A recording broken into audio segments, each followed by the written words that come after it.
edition of the Sports Bash live, 97.3 ESPN, the 97.3 ESPN free mobile app. And you can watch the show live on the 97.3 ESPN YouTube channel. I'm your host, Mike Gill. Josh Henning is producing today's show. You out there?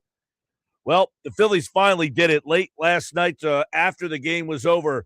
Right as I got in my car heading north on the Parkway from Urie's in Wildwood, the Phillies sent out the official statement that Andrew Painter would be demoted, and he has been sent down to AAA. They have not made a decision on who will take his place yet.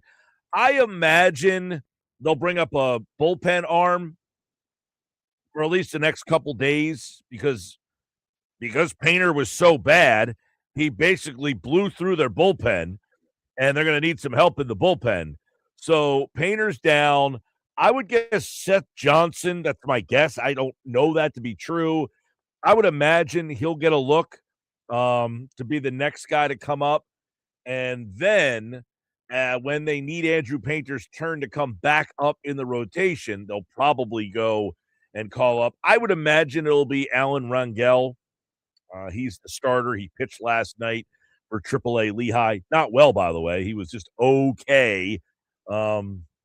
And that's how I think the Phillies will end up going about this. They will likely bring Rangel out and up, and then Painter will go down. Now, from what I understand, the Phillies would like to see Painter down there for a few starts, and then they would bring him back up, and hopefully after the All-Star break. Essentially, what I said to do a week ago, if they would have just listened to me then, we could have not had this problem now, but I digress on that. I said last week I would send him down and challenge him and tell him, go make a couple starts before the All-Star break and hopefully earn your way back up here. The key word is earn your way. And I'm not saying that this guy, was born with a silver spoon in his mouth, but so far, think about this. Andrew Painter, and I do feel bad for the guy to some extent, and I'll tell you why. Painter obviously was the number one pitching prospect in baseball. So he does have that quote-unquote pressure, if you want to say. Is that pressure that he's got expectations on him? And then he got drafted, and he's only pitched in like 20 to 25 minor league games. I don't think he's got more than like 25 minor league appearances. So he missed 2 full seasons. He never pitched in 2023 at all, outside of the spring training game that he pitched in Philadelphia in Clearwater with the Phillies. And let me tell you, he was 19 or 20 years old at that time. I think he was going to make the team. There was a good chance he would have made the Phillies in that 2023 season. He ends up getting hurt. He missed all of 2023 because the Phillies, they didn't diagnose him right away. Kind of like, if you remember, he pitched a spring training game, and then they said he had a little elbow thing, and then, he restarted the throw, and it just wasn't right. He never got the surgery right away. I don't think the Phillies really handled that situation. Only they dotted the I's and crossed the T's. And then he ends up getting UCL surgery, Tommy John, somewhere in 2023, which then forced him to miss all of 2024. If you remember, the end of 2024, I want to say, he pitched in the Arizona Fall League. So he had pitched in basically Clearwater, which is low A. Misses in 2022. He misses 2023. He misses 2024. He pitches in the Arizona Fall League. And then he ends up last year starting at Clearwater. And let's be honest, he wasn't great there. He was good, but he wasn't great at Clearwater. You're hoping you get a number one pitching prospect, and he's pitching at Clearwater. I mean, if they sent me to Clearwater right now, I probably have an ERA of about 5. You're not going against, like, top flight competition down there. I mean, yeah, they're all professionals, I kid. But for the most part, he didn't go down there and have an ERA of, like, 0.87, and they moved him up from Clearwater last year, where he had an ERA of almost 4. Something's not right here. He had an ERA of almost 4 at Clearwater last year, and they sent him up. He pitched 4 games at Clearwater, 11 innings. So in the 11 innings he pitched, he gave up 10 hits. He had 12 strikeouts. His whip was pretty good, by the way, 0.9. But he was still giving up almost 4 runs a game. That's not domination at that level to where he got promoted all the way up to Lehigh. In 22 starts at Lehigh last year, he just wasn't good. I mean, there's no other way around this. His ERA was 5.40. His whip was 1.5. The strikeouts were there, but the walks were high, and I think the alarming number was in 106 innings, he gave up 119 hits. So you go all the way back to 2022 when he pitched at Clearwater. Those numbers were dominating. He had a 1.40 ERA, an 0.8 whip, 69 innings. He had 38 strikeouts. He was 19 years old pitching at Clearwater. His numbers at 19 years old in Clearwater were definitively better than his numbers at 22 years old at Clearwater. He then got promoted to Jersey Shore, which is high A. You start off in Clearwater, which is low A, and then you go to high A, which is up the road in Lakewood at Jersey Shore. He had a 0.98 ERA in 8 starts with an 0.8 whip. So then they moved him to Reading.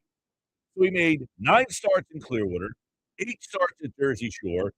They move him to Reading. He's 19 years old, and now he's pitching Double-A.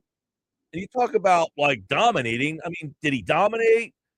I don't want to use the word dominate, but in 5 starts, he had a 2.54 ERA. In 28 innings, he struck out 37 guys. He had 2 walks.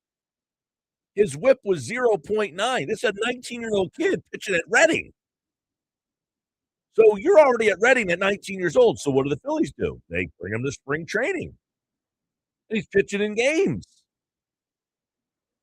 And then he gets hurt. He misses 2023 and 2024. Now, in 2024, he pitches in the Arizona Fall League. He threw 6 games, and quite frankly, those 6 games were very encouraging. He threw 6 games. He had 18 strikeouts in 15 innings. He only had 4 walks. So this is his first chance to pitch after Tommy John and not pitching in 2023 and in 2024. So everything looked okay in the Arizona Fall League. Like, okay, he's striking guys out. He's not walking guys. The whip is low. He's 2.30 ERA. Man, this guy looks like he's back. And then last year, in 2025, he starts the season in Clearwater. He just doesn't pitch well, and then they move him to Lehigh. And he didn't throw well at all, and now here we are. So I think there's a legitimate reason to have some questions and concerns here of what's the problem, why did this happen, and can this guy get fixed?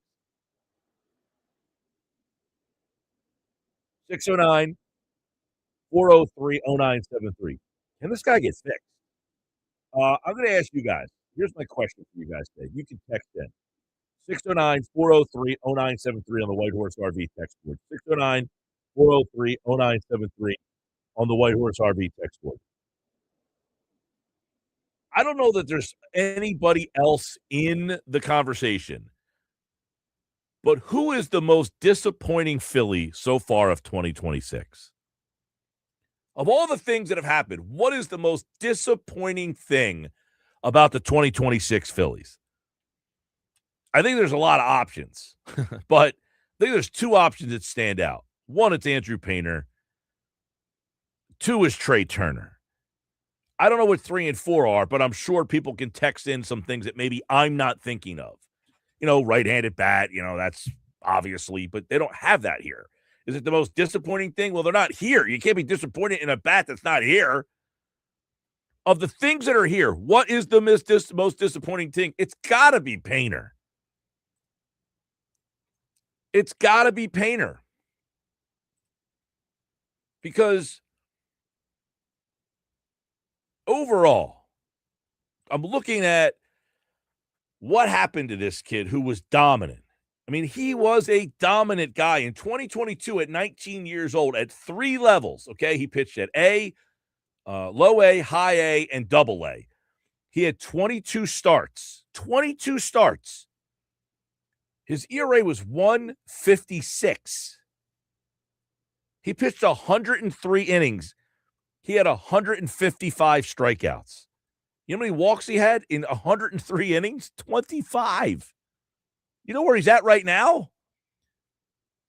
In 65 innings this season in Philadelphia, Andrew Painter has 24 walks.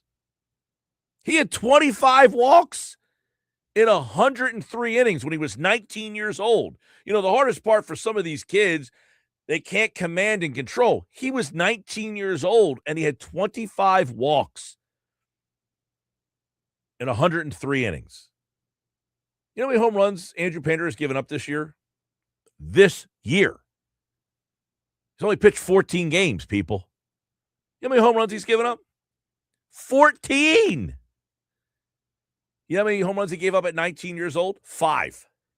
That was in 103 innings. He's only thrown 65 innings. He's given up 14 home runs. You know how many hits he's given up this year? 84. 14 of the 84 hits he's given up are gone over the fence. Something's not right here. And you got to be concerned about these numbers that I'm giving you. Because these numbers right now suggest that this guy's not major league caliber at all. I mean, there's no signs here that say, wow, this, if he just keeps doing this, if he can get back to that, the strikeouts aren't there. You know, this is a guy who struck out 155 guys on 103 innings. You know what that is? That equates to Jacob Misiorowski numbers, 13 and a half strikeouts per 9. Hello? That's why he was the number one pitching prospect in all of baseball. He's striking out almost 14 guys a game. You know what he's getting right now? 53 strikeouts in 65 innings. He's not even striking out a guy per inning. So I suggested 2 weeks ago or last week or whenever it was, I would have sent him down. And it's not about who you bring up. It's about saving this guy. The big question is now, how long is he down there for? Is this a lost cause? What do they do here? There is a report and some reporting out there that the Phillies are making calls for back end of the rotation guys. You know, just some veteran back end of the rotation guys, just to get them through the rest of the season here. Because there is no guarantee that this kid is back here. And listen, I'm as at fault as everybody here. I told you this guy was going to be the real deal. Because I looked at it, what he did when he was 19 years old, figured he had the Tommy John surgery. He had the year last year that was not good, but that this year he would bounce back. That's generally what ends up happening in these situations. He hasn't bounced back. And it's concerning. Now, I see all the revisionist history people out there. You should have traded him when you had the chance.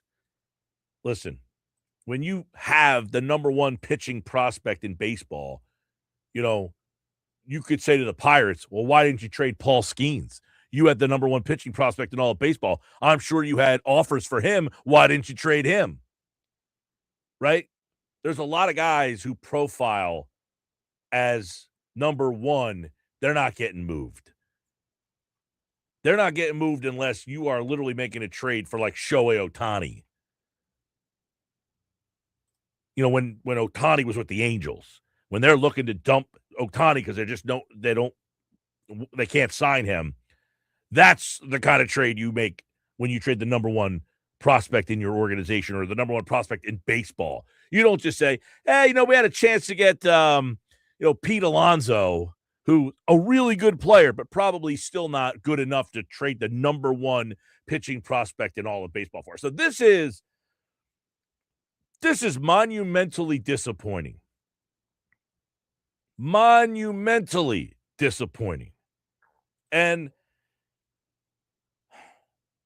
I don't know that he's back this year. I just don't know that his stuff is going to get back. I don't think you just send the guy to the minors and he's all of a sudden back. I think he's got a lot of mechanical problems that he's going to have to work on, and that's not in a couple of weeks. That's a season. And I'm wondering what his future is. And I'm wondering if he has value. And I'm wondering how are the Phillies going to handle this situation? 609-403-0973.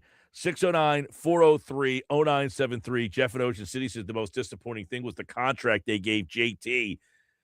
I hated that contract too, Jeff. I don't like it then. I don't like it now. I do understand the value that he brings as the receiver and the catcher and managing the pitching staff, but guess what? He's catching. It's not helping Andrew Painter out at all. But listen, I think it was a terrible move to the JT thing. I think they could have got JT back, but not at the price they gave him. I definitely think that JT was backed up into a corner, and I think the Phillies just had too much loyalty and respect for JT, and I guess you could say that's a good thing, but it was a dumb business move.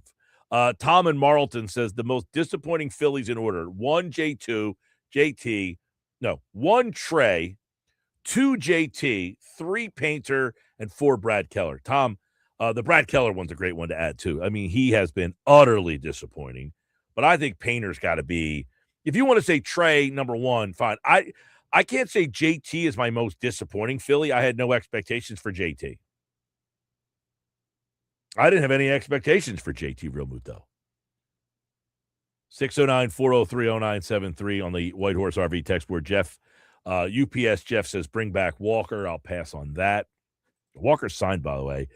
He's in Anaheim, although I guess he's in the minors, so you could probably, if you offered him a major league deal, you could bring him back. Pass, though. We don't need to even go down that road. Yeah, we don't need to go down that road. So to answer your initial question about who's the most disappointing, I think that if you want to go either Brad Keller or Trey Turner, that's probably the road I would go down, just because I never expected Painter to be like a megastar year one, but I didn't expect it to be this bad either. So I was kind of like in between the two vibes. The Turner thing to me is absolutely insane. How are you 100 points worse with a batting average than the year before? Like, to me, I don't even know how do you even explain that? I know Dave Gallagher tried yesterday and he struggled to do it, and he actually played in the major leagues. Well, I think he explained it pretty well, actually, that he's chasing. He's chasing sliders. He can't reach the slider. He's off balance. He's very front foot. But we know literally what he's doing. But I mean, in terms of like, how does a guy even mentally get to that point? We get that's the part that no one understands. Anything mentally oriented, you can't figure out, but you can see what he's doing. Right. Why is he doing it? We're not sure. Is he, listen, I know there's a lot of times where guys, one area where they don't like to talk about, like they struggle because as you get older, your eyesight gets worse. Maybe he's not seeing the spin. Maybe he's not seeing the ball out of the hand as much. He's going to an eye doctor. Exactly. Like, sometimes it's as simple as that. Like, I can't see all that well. I can't see the spin. I can't see the ball coming out of his hand. Is this like Major League with absolutely. Give him the glasses? But it's like anybody. When you get to a point where you start to can't see, you fight it. Yes. I know this sounds preposterous, like maybe Trey Turner's having trouble seeing, but I'm sure, I don't even know, he may be wearing contacts. I have no idea. But that could be something as simple as he just is getting older. I never wore glasses before. Now I have to. I can't do the show. If you watch the show on YouTube, for the people who watch the show on YouTube, I wear glasses during the show. If you ever see me out in public with glasses on, I don't need them outside of the studio. In fact, when we go to commercial, what do? I take the glasses off. I don't need them except for to see the computer in front of me. But you fight it and fight it and fight it. I don't know. I mean, is it as simple as he just can't see right now? Well, I realized the doctor appointment is because I know for me, I have to go to the eye doctor every year to make sure my script is online. Well, I need to too. I just don't because I feel well, I fight you it. don't wear contacts. I do. And my contacts have to basically be adjusted almost every single year because of my eye situation, because of my depth perception. And frankly, I would assume that Trey Turner, if he's having any type of issue seeing the ball, my first instinct would be, bro, go to the eye doctor. Go check to see if you might need something. Yeah, and that's a very, very, very basic possible reason. I'm sure that there could be much more in-depth reasons than that. That is a very hey, it could be something as simple as that. Or maybe he's declining. Maybe he's a declining player right now. You're hoping that is not the problem. But 609-403-0973, what has been or who has been the most disappointing Philly? And I really think it's kind of a two-horse race between Painter and Turner. I guess you could throw Brad Keller in there as well. I don't have a problem with putting Keller in there. Is there a fourth guy on the list? I don't know. Stott, I didn't have a lot of expectations for. Bohm was kind of Bohm. He was bad. Now he's coming around, but he's still not great. Harper's been fine. Schwarber's been fine. Crawford, are you a little disappointed that Crawford's not better than he is so far? How about this team? Are you a little disappointed in Alvarado? I am, but I don't think he's the most disappointing. I'm just trying to think of another guy we haven't named yet, because he was someone you were thinking after the suspension and everything that happened last year that maybe he would come into this year motivated and focused, and he gained some of that weight back there. Yeah, but to me, he's a bullpen guy. They're up, they're down, they're all around. Yes, I thought he would be better, but he's not the most disappointing. Now Keller's different. Why? Because I actually paid him real money. Right. You gave him a big contract for him to come in and be that bridge to Duran, and he's been more of a bridge to the outfield seats for hitters. Yeah, you thought Keller was going to be a part of a bullpen that was going to be your strong suit. Hey, we now, because last year, bullpen didn't have that the bullpen pretty much lost you in the postseason. Yeah. Not totally, but it was a huge part of it. Yeah, absolutely. So most disappointing. This is, by the way, the reason this question came up in my head. Tonight's game 75. So it's kind of I know you don't like round numbers, but 75 is like a nice round number. Game 75 is tonight. So who is the most disappointing Phillies player so far? At Mike Gill Show, you can vote on the Twitter X platform. We also have a big baseball show today.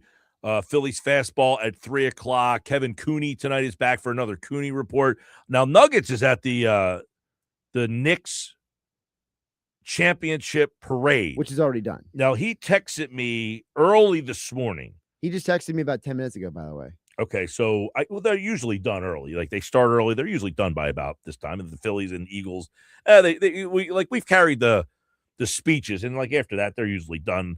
He texted me early this morning. I was just kind of having coffee. It was 7:03. Oh, he texted me around the same time. He says, I am here and miserable. Yep. And I didn't respond. And then about 20 minutes later, he said, can I just say we have way more energy than the Knicks one? Now, this was 7:00 in the morning. Yeah, so he texted me. He said, I'm here. I'm miserable, but it's going to be a day. So he will tell us what the Knicks parade was like. He lost a bet. He had to wear Knicks gear. So he was at the Knicks parade today. So that'll be for Nuggets today. Plus DeCecco with a Football at 4 summer mailbag, Eagles mailbag summer questions. DeCecco. And then Adam Aaronson. The draft, I didn't realize. I thought the draft was Wednesday. It's actually Thursday, Tuesday. The NBA draft is Tuesday. So the NBA offseason. It used to be Thursday. It used to be one night Thursday. Now it is 2 nights, but it's Tuesday, Wednesday. I thought last year was Wednesday, Thursday. It was Wednesday, Thursday last year. All right, so there you go. Let us know most disappointing Phillies player so far. Got a lot of text messages coming in on the White Horse RV text board. So we'll start reading those off on the other side here on the Sports Bash Live on 97.3 ESPN mobile app, and you can watch the show live on the 97.3 ESPN YouTube channel. Just go to youtube.com, search 973 ESPN. Coming up, Phillies Fastball in about an hour from now. I want to tell you about my friends over at Key Acura of Atlantic City. You know, my guy Rocco is helping you out, but you're running out of time. You got about half a month to do this. If you want to get a new Acura this month, now through June the 30th, he will take care of your first lease payment, which means you can go get a new car and not have to worry about putting that payment for the first month down right away on a 2026 Integra or a 2026 MDX up to $1,000 on that MDX. Receive a complimentary first month lease payment on either vehicle, the Integra or the MDX. Go to Key Acura on Chilton Road in EHC or visit KeyAcuraAtlanticCity.com. Key Acura, the small but friendly dealer. See dealer for details. All right, coming up, we'll read off your text messages. Most disappointing Philly of 2026 so far. 75 games. Game 75 is tonight against the Mets. We'll get into all that and more coming up next.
All right, 2:32, this hour of the Sports Batch. It's brought to you by the law offices of Craig A. Altman, proud sponsors of Philadelphia sports coverage in South Jersey on 97.3 ESPN. You know, you mentioned how the Phillies have disappointing guys. Well, you don't be disappointed if you have to deal with the insurance companies. You know, they're supposed to pay out if you get into an accident, something bad happens to you. But the insurance companies, they have a game plan, Mike.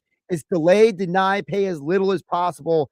That's why you need the law offices of Craig A. Altman, located right here in South Jersey and Violin. You're not dealing with some law firm that's got some random people from in the middle of nowhere. No, CraigAltmanLaw.com is where you go for your free consultation, car accident, slip and fall, workplace injury. CraigAltmanLaw.com. That's where you go for your free consultation. All right, so we asked the question at Mike Gill Show and over on the text board, 609-403-0973 on the White Horse RV text board.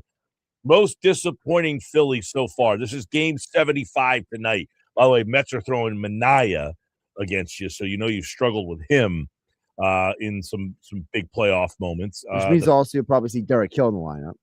I would imagine so. And Aaron Nola goes for the Phillies, by the way, tonight. Which means the Mets will probably hit a home run. They'll probably, yeah. Will the Mets hit a home run tonight? Yes or no? Plus, minus 200. Yeah. Plus 500. No. Minus 200. Yes. 609-403-0973. JD in Ocean City says the most disappointing Philly has to be Andrew Painter. For years, we refused to use him as a trade piece to get better in the field and maybe a good right-handed bat. Now we can't get a bag of peanuts for him.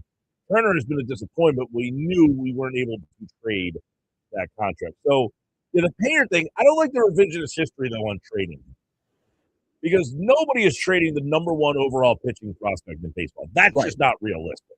So you could be like, man, he's been disappointing. But I don't want to go back to, they should have traded him. Because I don't know any organization that's taken the number one pitching prospect and saying, let's trade him. And then, quite frankly, he's been hurt. You don't know that other teams valued him as high as maybe you were hoping for. And now that he's back, now I don't know that he has no value. Remember, Mick Abel did get traded and got you Johan Duran. Right. What kind of value does Painter have now, even if the Phillies are willing to trade him, which I don't know what their mindset on that would be right now, but I got to imagine they don't know what to do with him at this point. I mean, listen, they are in the worst predicament with him because in today's world, people are less patient than ever. We can bring up all the examples we want of guys who were not good at the beginning of their career, right? The Roy Halladay's, the John Smoltz, the Kurt Schillings, guys who began their careers, they were nothing like the Hall of Fame pitchers they became later, right? Today, people are not patient. Andrew Painter doesn't have 2-3 years to figure it out necessarily. People want to see the top player because they see Paul Skeens in Pittsburgh. They see other teams with their young players coming up. 609-403-0973. Guys, it's Painter, and the argument, hey, we should have traded him, is you aren't rebuilding. You're on Harper, Schwarber, Turner, Wheeler's timeline. The haul that could have been had will loom over him as he struggles. Jay from Millville. Yeah, the revisionist history will certainly be there, but I can't get on that train. I'm not going to be here and say, man, they should have traded this guy. No, you were hoping that this guy was part of helping that timeline stay longer because Wheeler, you don't know how much longer he's going to pitch. It could be this year and next year, which is kind of what he has said. He said at the end that he probably, at the end of his contract, 2027, that he will probably retire. So you were hoping that Painter would kind of step into that top of the rotation spot there. Harper has one more RBI than Bohm with 5 more games played, batting .250, and you say he's fine? Question mark. I don't know. Do you think Harper has not been fine? I would ask that guy that question. Do you think? Do you watch Harper and say he's been bad? I think he's been better than he was at this point last year. I think that if you look back, not just on the stats, but just how he looked at the plate. Like last year, he was painful to watch at times hitting. This year, he looks like a much more locked in, confident hitter. Yeah, I mean, I think Bohm you look at the big difference between Bohm and Harper. Harper's on base percentage 362. Bohm 280. It's almost 100 points higher. Yeah. Harper's slugging percentage 482. Bohm 368. It's over 100 points higher. And his OPS is 844 next to Bohm's is 648. That's almost 200 points higher. So the one RBI, you can nitpick on that and say he's only got one more RBI. Keep this in mind. Bohm also hits in a much more RBI spot than Harper does. And keep in mind, Harper, part of his problem with driving runs in is Trey Turner's hits in front of him. So he's never on base. Whereas Bohm has Schwarber 364 on base and Harper 362 on base and Marsh 357 on base hitting in front of him. So he's got way more RBI opportunities than Harper does. So I would ask Jay in Millville, I think that's who it was. Maybe not. No, it was somebody different. Would you say Harper's not fine? That would be my question. 609-403-0973. Maybe we need to give Trey another standing ovation. Pass on that. Terry says, Andrew Painter is the most disappointing Philly of all time. We've been hearing about him for 5 years. Sports talk radio personalities crowned him as the second coming of Paul Skeens, and he's bad, real bad. He's got no stuff. That is from Terry. It wasn't just sports talk radio personalities crowning him as the second coming of Paul Skeens. Terry is a bad listener because we've had people from Keith Law to Tim Kirchin to baseball experts, okay? MLB Pipeline. Who's the guy from MLB Network? The Pipeline guy, Mayo. We had him a couple times too. All these people who are like among the best reporters, evaluators, insiders, they have all been on here. Buster only said it to you, Mike, here on the Sports Bash. It's not radio personalities. It's people who know more baseball than we do who said it. And frankly, they could still be right. It doesn't, just because he's not great at this second, doesn't mean a year or two from now he's going to stink too. Well, if Terry would have listened to the opening segment today, he would have heard why people had Painter in that category. Before he got hurt, he was absolutely in the Paul Skeens dominating category. He struck out 155 guys in 103 innings. That was what got him the reputation of being a top-level, top-of-the-rotation pitcher. Nobody could foresee him getting Tommy John surgery and then what he will become after that. Right. You're making the assumption that when he returns, because many guys have returned from that surgery and have had success, if not got better. So I think Terry's being very disingenuous to think that people were all way off base on Painter. His performance was highly representative of a guy who was a top-of-the-rotation pitcher, and then he got hurt. And then what happens after an injury, you just can't foresee that. You just don't know. I will say it's not just Terry, though. I've seen people were texting my show on Saturday. I've seen other people say this online. There is a narrative out there that people keep saying, sports talk, radio, media personalities, they hype this guy up, or that, basically people are making it like, we were lied to. And I don't know who started this narrative, but I've seen it other places too. I mean, these people, I think, and I am always in the camp of trade the prospects, get the proven player. I have no problem trading prospects. Usually 9.9 times out of 10, I'll say trade the farm guys and go get the proven player. Trading because I look at a guy and say, man, this guy could be a top-of-the-rotation pitcher. Those guys are hard to find. Abel, I said, I trade him. I got no problem. Justin Crawford, no problem trading Justin Crawford. Any player that you pretty much put in front of me, I would say move on, go get the proven player, because 7 out of 10 times the prospect just doesn't work out. Correct. Trey Turner is the most disappointing. That's on the text board from Chief Downing. Tom in Northfield, you trade Painter for Crochet 100%. Phillies refused to include him in the trade. He's only 26. That was a White Sox deal a couple of years ago. Yeah, that they said they didn't end up trading him for Garrett Crochet. who's turned into obviously a very good pitcher. He's with Boston. If you could have said, hey, you could make that trade straight up, a pitcher for pitcher, that is one that I may have listened to a little bit closer to. What's interesting about that trade as well is that if you would have gotten Crochet, you probably then would not have followed up that offseason and traded for Luzardo. So your whole rotation would probably look different today. By the way, Crochet right now, I don't want him. He stinks. So to go back to that, Garrett Crochet this year has got an ERA of 6.30, a whip of 1.4, and he's hurt. So it's easy to, again, revision is there. Crochet stinks right now. You want him? I mean, his ERA is about where Painter's is. Painter's at 7, his at 6.5. And by the way, Paul Skeens, for as people highly regarded as he is, he's struggled at times this year. So you see Ohtani, he's had 2 straight bad starts. Pitchers do go through slumps. The issue isn't the slump with Andrew Painter. It's the fact that you came into this year expecting and hoping him to be a certain level, and he's been nowhere close to it.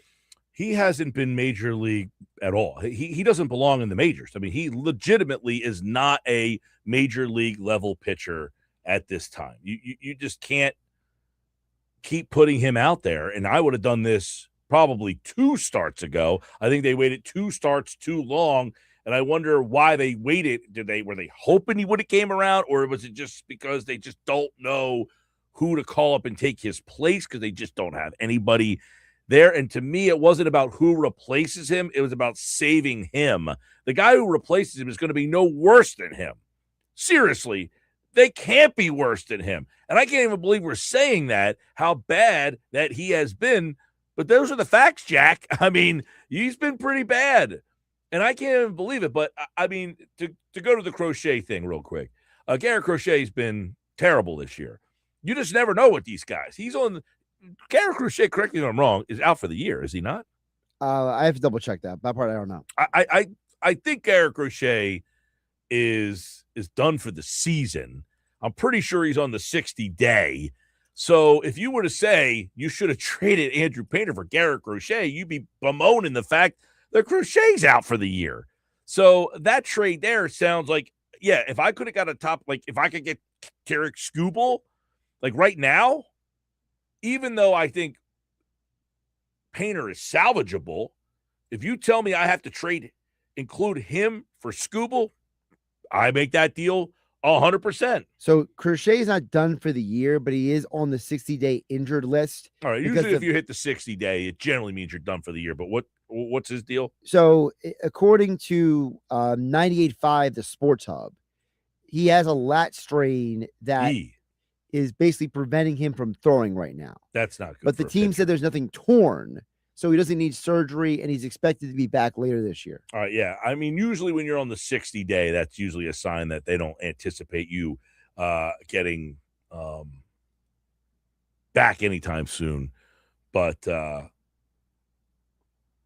Crochet to me, I mean, yeah, at that time, you can, again, like I said, a pitcher for pitcher would be one that I would be somewhat more willing to be interested in. Again, Skubal, Painter, I do that deal in a heartbeat. Crochet, he's been. I mean, he had a really good year last year. To Crochet. No, he was awesome. He's very, very good. He's just injured right now, so it has a little less juice. If you remember, the thing with him, he was like really good with the White Sox in 2021, and then I think he got hurt in 2022.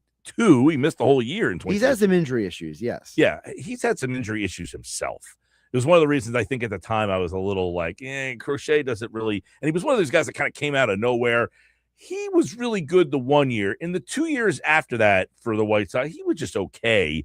He was really good last year for them. I do remember last year for Boston, he was great. But in 2024 and 2023, I don't know that he was like great for in fact, in 2020, I think in 2022, we missed all of 22. I have it in front of me. Okay, so I was gonna say 2021, he came out of nowhere and was like really good, and then in 20 2022, I think he missed the year. He missed 2022 with injury. He didn't return until late in 2023. Okay. His next full year was 24.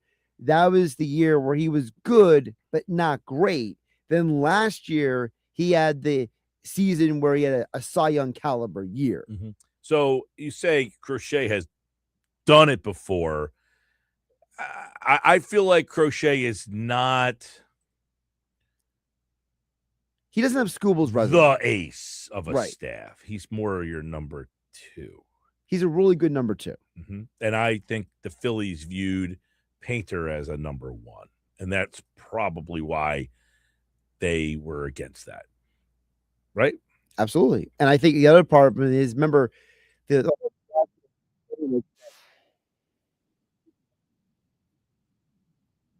don't trade me there. That was another thing. I do remember that. Yes. And there was the criticism of his maturity.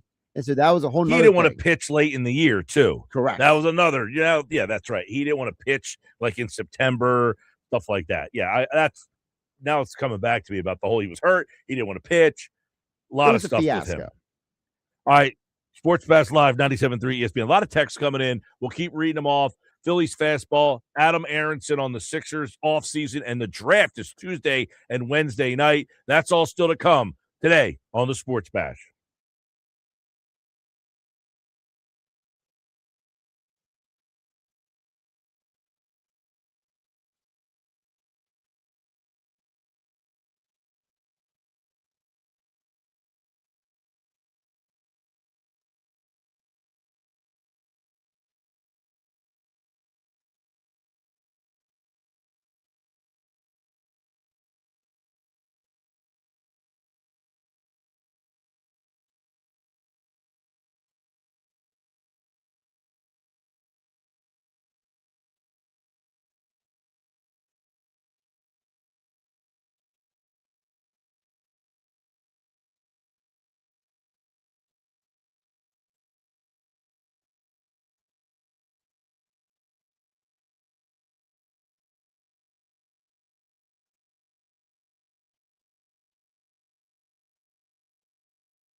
All right, time now to take a look at the poll question today at Mike Gill Show. It's brought to you by Broadlee's Plumbing, Heating, and Air Conditioning, a trusted source for heating, plumbing service, and installation. Call 609-390-3907. So far, Game 75 is tonight for the Phillies. What is the most disappointing Phillies player? I should say, who is the most disappointing Phillies player so far? Andrew Painter, Trey Turner, Brad Keller. What do you think the voting says? I voted for Trey Turner. Trey Turner, the leader in the clubhouse, is at 60%. Who do you think it is? I think people would agree with me. 60% say Trey Turner has been the most disappointing Phillies player. Andrew Painter, 24%. Brad Keller, 16%. Little surprised by that. You can keep voting at Mike Gill Show or text in. We'll update the poll and talk to the guys. It's Phillies Fastball coming up next.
All right, 3 o'clock. Phillies made some moves just moments ago.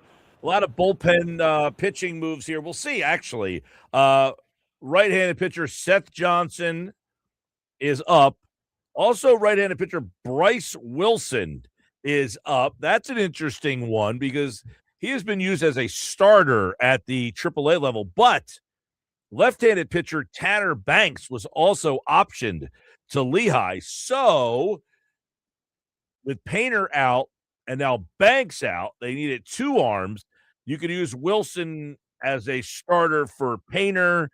Johnson, who has been a relief guy, primarily closing at AAA. We'll see what the guys think about these moves and what's next for Andrew Painter. You know, he got released right after Phillies Fastball yesterday. On my drive home, I got the email that I was leaving from Yuri's in Wildwood. He wasn't released, Mike. He was sent down to AAA. Yeah, sent down to AAA.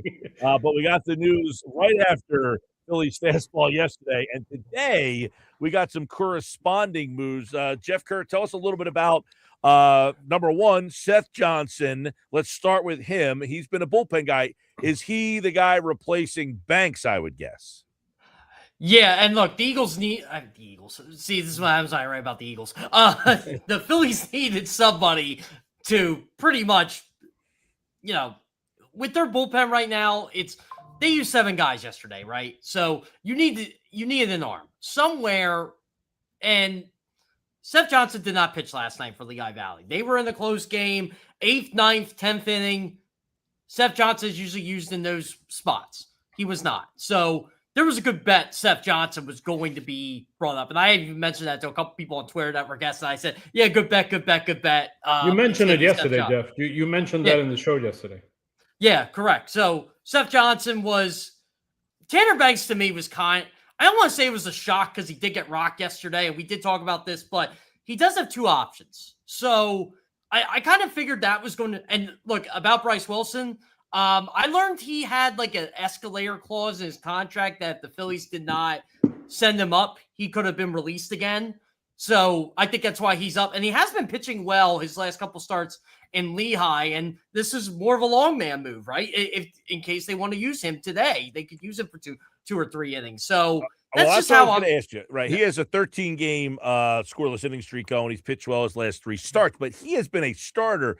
So is he going to be the guy that takes the Painter slot, or is he just here to give you extra bullpen arms for the next 4 or 5 days? I think that's what he's here for, to give you extra bullpen arm. I'm fully expecting it to be Alan Rangel, Oscar. Yeah, I agree 100% with that. I think Alan Rangel probably is the guy. As you said, Mike, I mean, Bryce Wilson have the last 3 starts. He's been doing very well. For the last 15 days, he's pitched twice, 7 innings in 2 starts, 2 hits, 9 strikeouts, and 3 base on balls. So he's hot now. I mean, let's bring him, see what he has. So he'll have an opportunity. I think the bigger question is going to be, what are they going to do with Painter in AAA, and how do we get Painter right? Because he's the future, and we need this guy to get right as soon as possible. So I think, to me, that's a bigger question.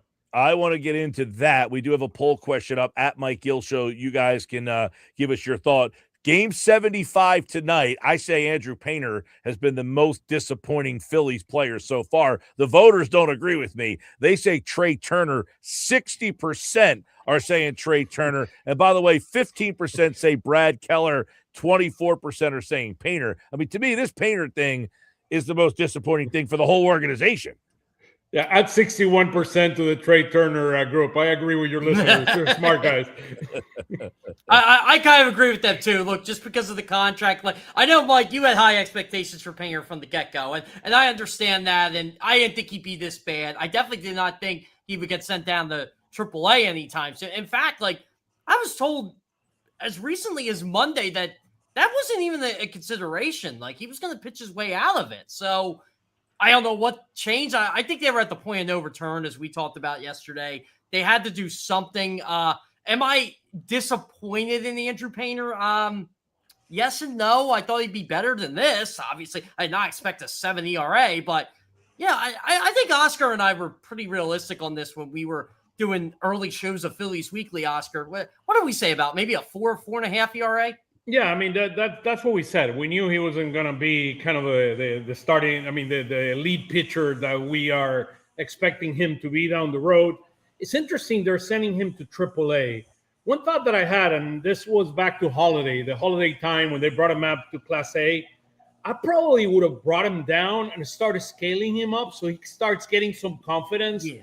I mean, maybe a double A and a couple of stars in double A, and then you bring him up to triple A and start scaling him up. I mean, they're going to send him down to triple A. And to me, you need to have the right brain trust behind him that can support him be the best version of himself. This is not about pitching more. This is about pitching more, but also addressing the mechanics and the things that go behind it to be able to be a much more effective pitcher. So, and I understand the ball's different in Double A and in the lower levels, but yeah, like Oscar, let's entertain this for a second. Say you send him down to Reading, right? Can you imagine, like, and look, I've seen enough baseball games in Reading. I'm going to 2 this weekend. Sure. Can you imagine this fan base like getting hyped up to see him? Maybe that's what he needs right now. And like, he's not a social media guy. It's to me it's about mechanics. It's about what he does with that fastball. That fastball does not have the sharpness. It does not have the movement, and that fastball does not have the location that is required to pitch at the major league level. So the question is, how do you get him from here to there? And it's a question to me of mechanics and a question of having the opportunity to pitch. Double A, triple A, whatever it is, whomever is behind him and supporting him to that process, he needs to help him get sharper because the Phillies are going to need this guy big time. This guy's absolutely. Yeah, well, Oscar, you just led into the perfect segue I was just going to follow you with. From what I'm led to believe, I don't think he's going to be down in Lehigh that long. I was going to ask about that. I have heard that they're hoping he's back after the All-Star break, but I also have heard that they are looking for some back end of the rotation type of help. They better get some. Like Walker Buehler was a great guy because he could have pitched, but I guess I understand he didn't want that role. Sure. But that's the kind of guy they need, a guy that can maybe start some games for you and then be a part of your bullpen. I think that was part of the biggest issue, right? And Dave Dombrowski failed it. Doing this, I'm like, yes and no. Like, you also have to convince the player to be the start in AAA or to be the long man. That's not as easy as I mean, can you imagine if like someone would say to you guys, like, Mike Gill, you're hosting the Mike Gill show. Oscar Budahin, you're gonna host the Mike Gill show. You're only gonna host the Mike Gill show once a month. But we do it in Spanish. How about that? We do some of it in Spanish, Mike. But if Oscar Budahin has an opportunity to go somewhere else and host 5 days a week, he's going to do that, right? Yeah. Me habla muchos español, señor. Muy bien, Mike. Muy bien. There are bigger questions than this, guys. I mean, the fifth starter is manageable. I do believe if your biggest issue is the fifth starter, I think we would be okay. I think there are much bigger questions than that. There are way bigger issues than us complaining about the fifth starter on this baseball team. No, but okay. So I brought this up in the beginning. This is the question I would have for both of you guys. People have been texting in all day. You should have traded this guy. We were told he was better. The revisionist history on Painter, I don't think is fair. He was the number one pitching prospect in baseball. You don't trade that guy. People are saying, you could have got Garrett Crochet, a guy who was a top of the rotation starter. They didn't want just Andrew Painter, though. They wanted Justin Crawford. They wanted Aiden Miller. Like, they asked for the moon for Garrett Crochet. And at the time, what would have gotten them if they didn't win a World Series at Garrett Crochet? This is the biggest untouchable in this entire organization. I mean, this guy is untouchable. You cannot touch this guy. Aiden Miller, an elite pitcher of this quality. I mean, this guy is going to be elite. It's a growing pains, guys. It's a growing pains. It's going to take time. I mean, Wheeler wasn't the pitcher that he was with the Mets. No. Near was Roy Halladay, like you said, Oscar. It takes time. But here's my question on this. There was a reason he was the number one. When he started at Clearwater, and he dominated. He went to Jersey Shore, and he dominated. Then he went to Reading. He went to Reading and dominated. He had 103 innings. He struck out 155 guys. Guys, he walked 25 guys in 103 innings. He has 24 walks already in 60 innings. How old is he, Mike? How old is he? He's 22, but this is 22. When he was a 19-year-old kid when he was dominating. I'm going to back Mike up on this. I went and saw his first start in Jersey Shore. I saw 2 of his starts in Jersey. That's how I got to know. Then he went to Red. He was better in Reading than he was at Jersey Shore, and he was incredible there. So at night, like literally, he was legit. At 19 years old, he had dominated Clearwater, Jersey Shore, Reading. Then he gets hurt, and then he starts back at Clearwater last year. Let's be honest, guys. At Clearwater last year, he was not dominating at Clearwater, and they moved him to Lehigh. No. So he certainly at Clearwater last year, you could see that something maybe wasn't right. And the strikeouts per 9 are not there. Yeah, do you guys think the Phillies mishandled him from the get-go since he's come back? I mean, they've been very patient with him. I don't think I wouldn't use the word mishandle. Yeah.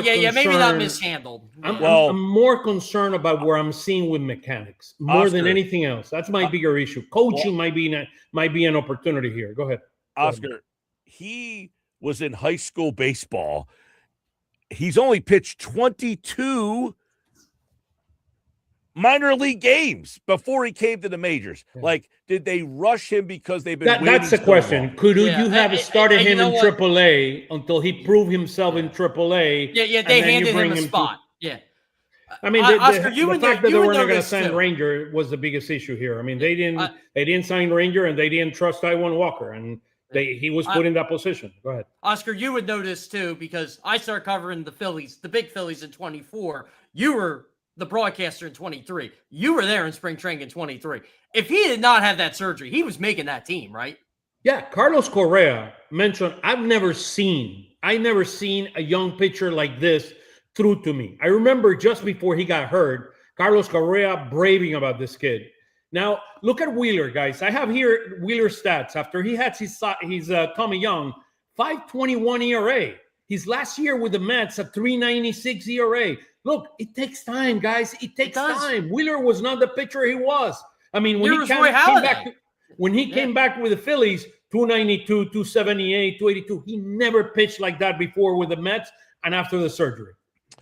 By the way, a couple of quick Phillies news. The Phillies have just announced that Adolis Garcia will be out for the rest of the season. He will have surgery, and that will take 6 to 8 months. He is expected to be ready for the return of the 2027 season. I would imagine that is the last we have seen of Adolis Garcia playing in Philadelphia, which now opens up a whole nother can of worms. We didn't think he was coming back to begin with, but now you have the Painter situation where you might need another starter.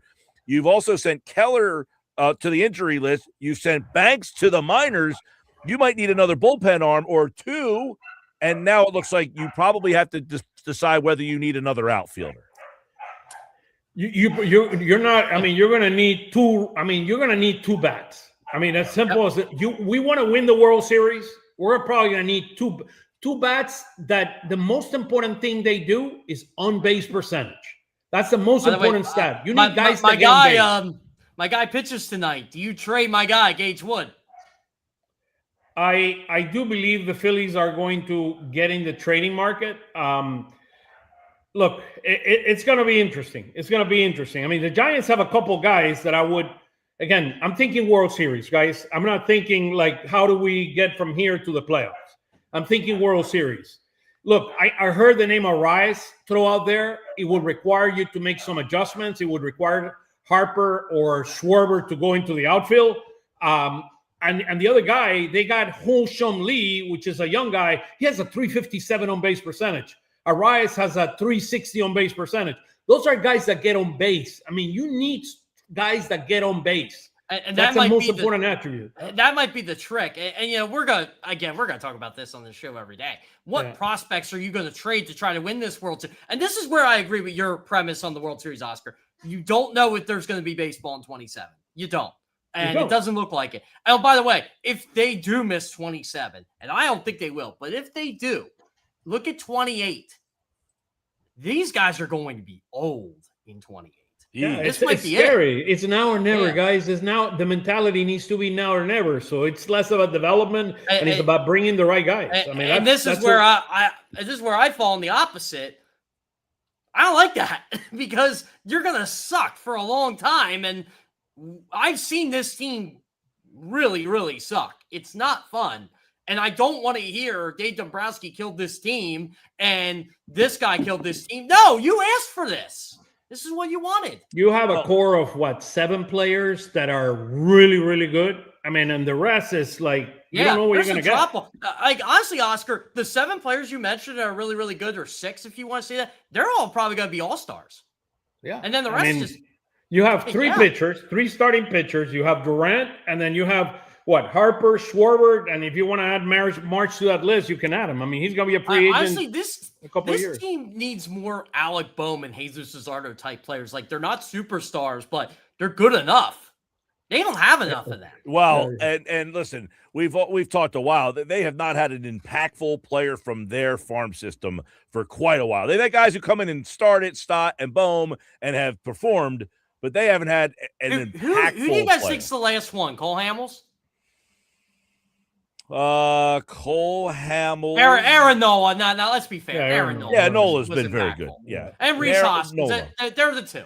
They're the two, I think. Yeah, those are fair. Hoskins had about a 2-year run where he was pretty solid, 3-year run maybe. When he came up, I mean, he was gangbusters. He was incredible. Yeah, that run that he went on there. So Painter obviously sent back yesterday. Well, we don't know what they're going to do to replace him now. You mentioned Alan Rangel was probably the guy. There is some reports that they are looking for some back end of the rotation. We just told you that Adolis Garcia, he's going to be out for the season. They made a plethora of moves today. Their lineup has just dropped, by the way, as well. I'll give that to Turner is leading off. Yeah, Turner is back in the leadoff. Schwarber, I Harper, Bohm, Marsh. So they're splitting those lefties. So Bohm is hitting between Harper and Marsh. Sosa isn't left. You got Minaya. You got Minaya pitching today. That's right. You got a lefty. Real Muto and Hill is playing center field today. It's Nola. But you just said something about a rise. It's another left-handed hitter, though, Oscar. But he hits everybody. He hits everybody. I mean, look, there are not enough right-handed bats out there. I mean, even Lee's a left-handed bat. I mean, but they get on base. That's what this team needs. This team needs guys. We are the worst team in baseball getting on base. If you don't get on base, you hit a home run. Is a one run. I mean, you need 3 home runs to be able to get 4 runs. That's where the infatuation with Stephen Kwan was last year, because he got on base and he made plays. The problem is you had to give up Andrew Painter to get Stephen Kwan. That wasn't going to happen. Yeah. That is a great point, though, Oscar. The on-base percentage of the Philadelphia Phillies is so abysmal. They just they never have anybody on base, so you can't score with nobody on base. And that's why Tyler Ward's interesting. He is a very good on base. He's right-handed. But how much are you willing to give up for that level of player? Everybody wants Tyler Ward. Everybody wants Tyler Ward. I mean, everybody wants him. Yep. It's not. And you think of a guy like Bader, like San Francisco wants to get rid of Bader. He has a bad on-base percentage. He's not the ideal guy. You need guys that get on base. Yeah, you know what? You got to play chess, and everybody's playing checkers, like Oscar said. Everybody wants Taylor Ward. Everybody wants him. He's a power right-hand. Everybody wants Joe Adell. Power right-handed bat. I do too, but I kind of like the way Oscar's thinking here. Who cares at this point? We need Moneyball. We need to put the Moneyball hat.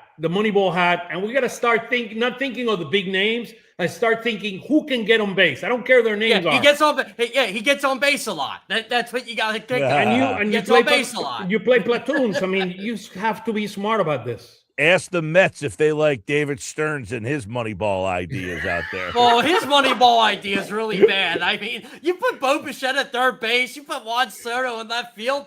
I can tell you that wasn't going to work. By the way, speaking of Bo Bichette, there's a lot of murmurs that he's going to opt out, and the Phillies will take another swing at him next year. I would take another swing at him. I lower the salary in half, by the way, just to start off.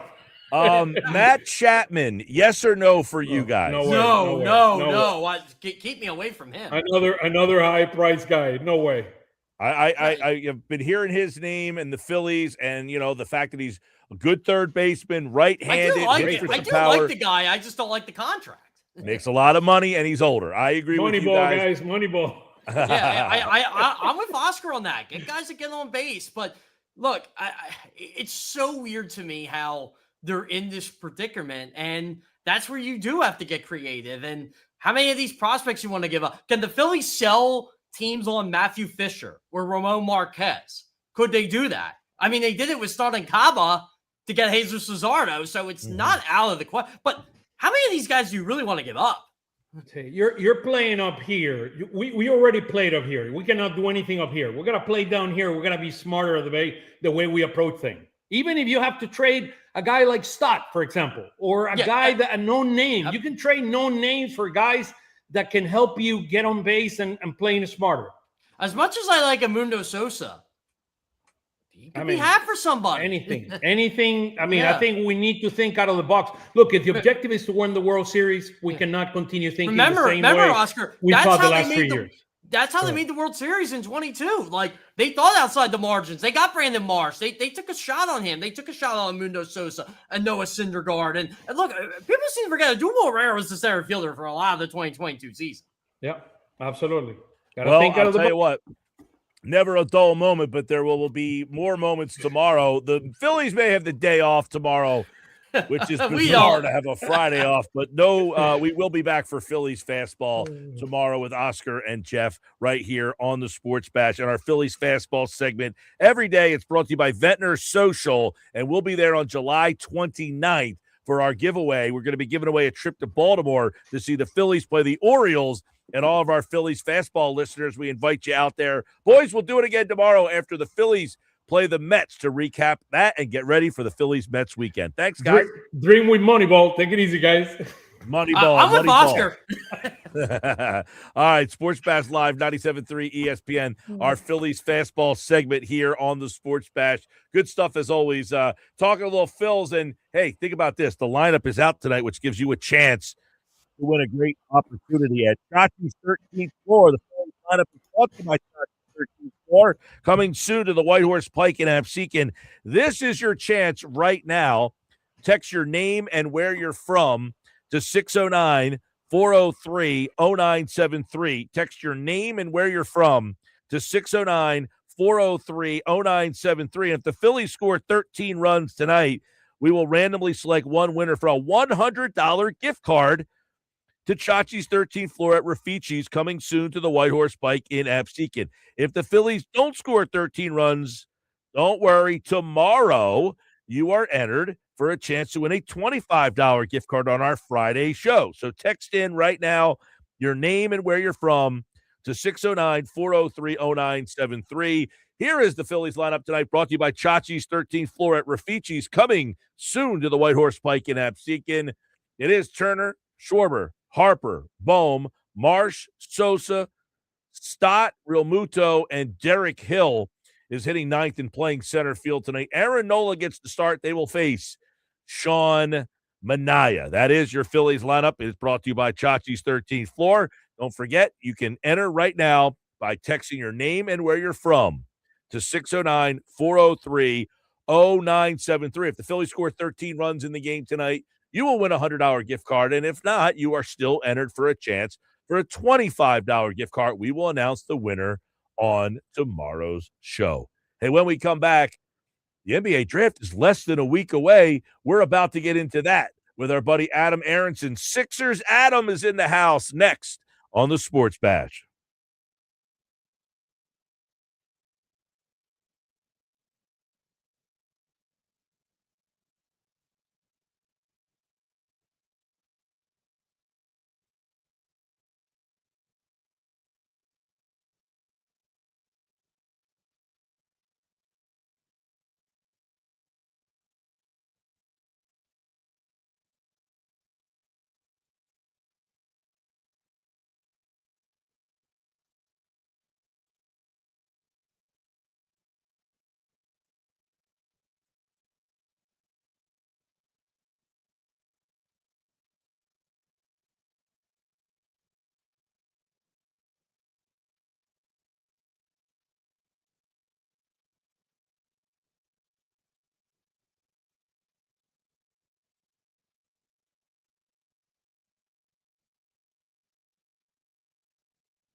All right, 3:30 Sports Bash Live, 97.3 ESPN.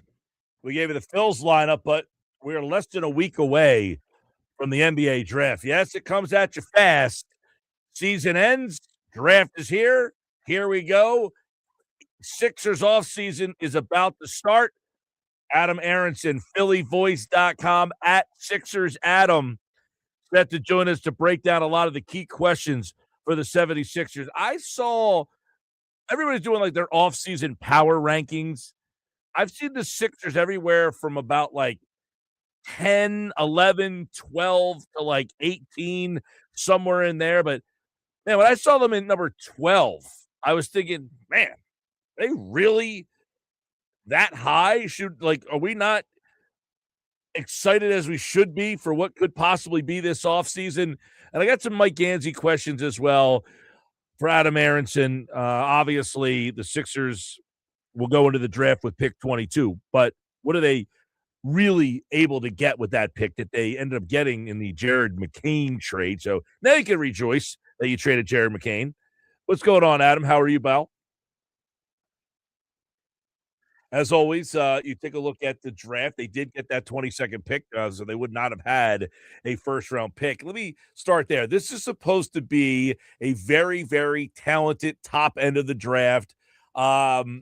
Is 22 a spot that you are legitimately hopeful that they get a player that can help them? They have found some gems in that early 20 area recently.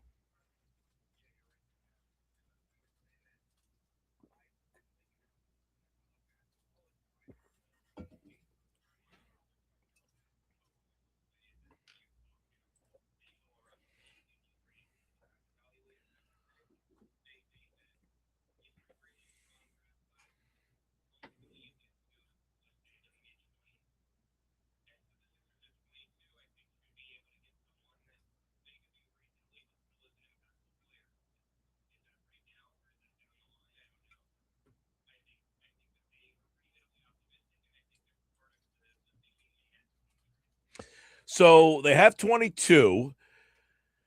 How, with this draft, as talented and deep as many people have talked about, is this a kind of draft where you think there's going to be movement, or that teams are saying we are not moving, we want to get a player in this draft?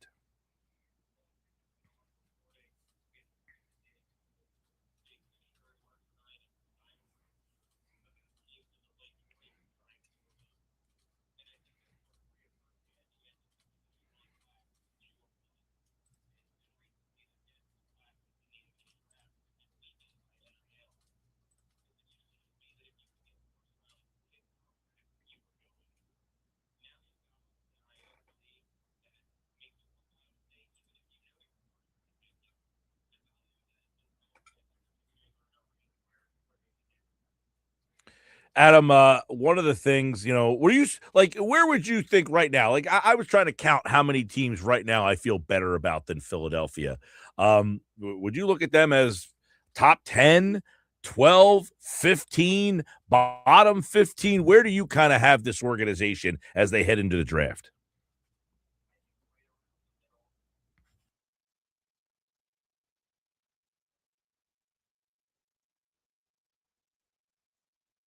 Getting those, it's going to be hard to sort of justify ranking them as a team that is, super well off moving forward. But they do have a backcourt pairing in Tyrese Maxey and VJ Edgecombe that a lot of teams would not be able to manage. And so, manage to acquire. And so I think there's a lot there, even if there are some significant obstacles as far as, long-term team building goes. And I think when you're talking short-term, look, it's in the eye of the beholder, and it's whether you feel like being optimistic or pessimistic. I think everyone is aware that when this team is healthy, it can be a lot more productive. It can show flashes like they did in the first round against Boston when they erased that 3-1 series deficit and came back and won. But there are a lot of people who will rightfully say it's never going to last and believe that until they see otherwise. And so I think, it's the same as it's ever been. In theory, there's a lot there. In practice, people just haven't seen it enough. I was thinking about this today, Adam. We're talking with Adam Aaronson at Sixers Adam from PhillyVoice.com. So, I know Mike Gansey wasn't the main shot caller there, but like fans here would say, if Embiid is healthy, that's like we've been hearing this for years and years and years. Does he come here in your mind? I know you heard what he said, and now the dust has settled, and he's excited about working here and being the guy. But does he come here thinking that we can only win if Embiid is healthy and that that's our only way and that I'm excited about that opportunity? Or is he looking for a new way to kind of get this team put together? Well, I think it's worth thinking about different ways to put the team together that might be less reliant on Embiid to win, but it's just the reality of a league with a salary cap like the NBA has is that you're not going to have Embiid on a contract that starts at 35% of the cap with 8% raises in each of the two following seasons and win anything of consequence if he doesn't play. It's just, you're just operating at too significant of a deficit as far as salary is concerned relative to other teams if you expect to win without a player on a contract of his magnitude making as much money as he does. And so I think realistically, I think Gansey is smart enough to understand that there's not a path to championship contention with Embiid on the roster that does not include Embiid being, one of, if not the driving force that gets them there. And so, is there a pathway to maybe being a little less Embiid dependent? Maybe. To what end is that going to do them good? Like, maybe it just sets them up better for the post-Embiid era in 2 or 3 years from now. Maybe it enables them to get the best out of Maxey and Edgecombe, which sets them up for, many years from now in theory. And that could be worthwhile, but I don't think that that pivoting away from Embiid is going to do them much good in terms of, winning more games in the short term. I think if anything, it'll have the opposite effect. And I think that's been demonstrated throughout the years. Let's a couple on the minor scale, a little bit, I guess you could say. Dominic Barlow, team option. Watford was a guy when they brought him in. I thought he would be a much bigger fit for this team. Didn't really work out. And then Dalen Terry's another guy who was kind of a G League guy for team options there. But the Watford and Barlow, those are two interesting ones. Barlow, to me, definitely interesting. He seemed like he had no role, and then the last couple games, he ends up in the playoffs. He ends up getting a little bit more of a role. What do you think about Barlow's future here?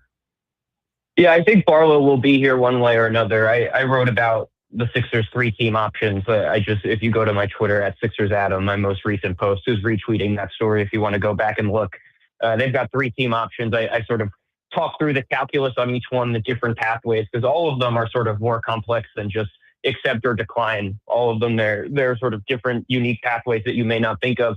With Barlow, they've got a team option on him for just over $3.4 million.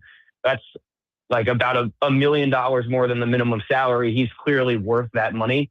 I think there's no circumstance in which they will decline that option unless they have agreed to a longer term deal with Barlow, which they can do. They could do a 4-year deal. I think it could run up to, the numbers are in the story I mentioned. I want to say something in the range of like $16.5 million. I think it would be more likely he'd do a 2 or 3-year deal to not see that much long-term control over his career. But I think Barlow is unquestionably going to be back. The question is, do they just pick up that option and then he's an unrestricted free agent at age 23 next year? Or do they decline it and say, here is a, 3-year, $12 million deal, 2-year, $9 million deal, something in that range, which is about the max they can do, and try to secure a few more years of control over him? Because, he's a flawed player. He still has a lot to prove as far as, can he develop any semblance of a jump shot, particularly in the corners? It would do wonders for the Sixers if he could. Right. Is he going to be a regular season guy, not a playoff guy because of that? But even if you only get regular season production out of him primarily, that regular season production is well worth, $3.4 million or even, more like 4.5 if they try to give him the max they can with his non-bird rights. Yeah, he's definitely an interesting one because, the shooting thing is a problem there. Obviously, he did give you some minutes in those playoff games, the Embiid ones when he did not play. But yeah, and by the way, I guess the interesting part about him is that the deal that he signed was through Morey. You have no idea what Gansey thinks about him moving forward there. Yes. What about Watford? I don't know what you thought of Watford, but I definitely thought he would have had a bigger role.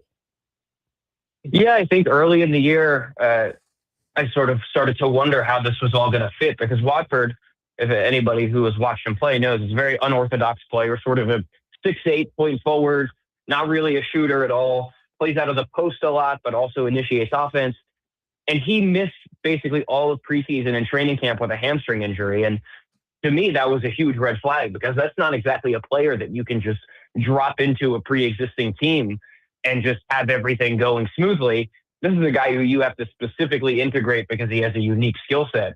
And so I thought that he was kind of set up to fail this year just because of how poorly timed that injury was. Then he plays great. He earns a starting role. He has a 20-point triple-double in his first start against the Raptors. And then just when, things start to seemingly be on the upswing for him, he has an injury. He comes back. He starts to play well again. He has another injury. And then it just never really clicked for him. I don't think that the Sixers can go into next season factoring in Watford as a rotation piece. But as someone who is on the fringes of your rotation, one of your first guys that you would bring in case of an injury, someone who, for what it's worth, and I think it's worth more than some people realize, is extremely close with Tyrese Maxey. They've been very close friends since they roomed together at the McDonald's All-American game as high schoolers. I think you could do a lot worse than Trendon Watford at that number. And the option is worth $2.8 million. Interestingly, the Sixers, if they decline the option and then immediately re-sign him on a minimum deal, his cap hit will be about $350,000 lesser, and he would actually make more money in reality, which is an interesting loophole with the NBA's minimum salary. You can read about it in that story if you really want to get into the weeds of it over at phillyvoice.com. But I think Watford will be back. If it required anything beyond a minimum salary, I would probably pass. I just don't think there's enough of a proof of concept. And I think the Sixers have players at the 4 that are more interesting to me, whether it's Barlow or even Jabari Walker, who's on a very small salary next year with only $250,000 guaranteed. I think Walker is a better bet to eventually crack the Sixers rotation long-term than Watford is. But I think you could use all 3 of those guys at various points during the season. I think last season reflects that. All 3 of those guys really had moments throughout the year where, they were particularly helpful, serviceable pieces. So I could see Watford being back. I wouldn't invest much in him, but if you can do it at a minimum rate, I think there's no reason not to. Yeah, one thing they all have in common, none of them shoot very well, and that's been a big problem with this team here in general. Sixers Adam on the Twitter X platform. Adam Aaronson covers the Sixers for phillyvoice.com. What is your percentage chance in your mind that Grimes is back? It's a good question. I think you always have to say that the Sixers are the favorite to sign Grimes just because they have his full bird rights. That means they could sign him to any salary up to the max, assuming they don't have any hard caps, which I don't expect them to have any hard caps this summer. And not a lot of other teams. I mean, no other teams have his bird rights, and a lot of other teams don't have cap space. They would be limited to the mid-level exception, whichever form of it they have. I would say this. I would probably lean towards taking the field over the Sixers, but I would take the Sixers over any one particular team. But I think it's probably close to a 50-50 proposition because, again, I mean, you mentioned the McCain trade. Part of the calculus for that trade was that they had Grimes in-house as a third guard long-term behind Maxey and Edgecombe. And I will just point out that, a lot of the talk has been the McCain trade about, should the Sixers have this confidence in Grimes? Should the Sixers want to bring Grimes back? I think it is equally important to ask if Grimes wants to be back.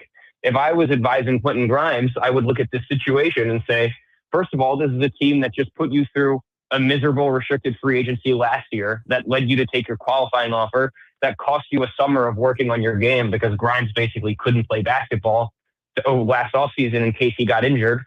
And this is a team that, more importantly than that, especially because there's new management, this is a team that has its 2 franchise cornerstones being guards. There's probably no pathway to Quentin Grimes ever being a long-term starter in Philadelphia. And you could say, well, there's not a path to him being that anywhere. And that might be true, but there are at least theoretical pathways if he signs with, I don't know, I'm just throwing the team out there, the New Orleans Pelicans. And that's not me reporting their interest. Yeah. That's just a random team where you could easily see if Quentin Grimes was on that team, how he could start and play 31 minutes a game every night. That opportunity is just not going to exist with the Sixers, but money talks. And again, they have the ability to make offers to him that not everybody else can. And I think it would be silly to rule them out for that reason alone. I know that the Sixers can work on an extension for Paul George. Is there any percent chance that happens? I'd be shocked. I had that story up right when the finals ended, in part just because I sort of like to be on top of all the bookkeeping and all the salary cap information and whatnot. And I think there was a reaction from that. I tried to make it as clear as I could in the writing and in the tweet itself that, like, this is not something I see happening. I hope that people understood that. You never know. But no, I do not expect Paul George to be extended at all. He's got 2 years left at about $110 million, assuming he picks up his player option. And I think I don't think there's a single front office executive in the NBA that would advise the Sixers tack on any more years to that. Yeah, that would be shocking if that happens. And then obviously, draft night is a night where action happens. Are you going to be watching this draft and covering this draft, Adam, thinking that the Sixers will be active on Tuesday night? I would expect that they're going to stick and pick at 22.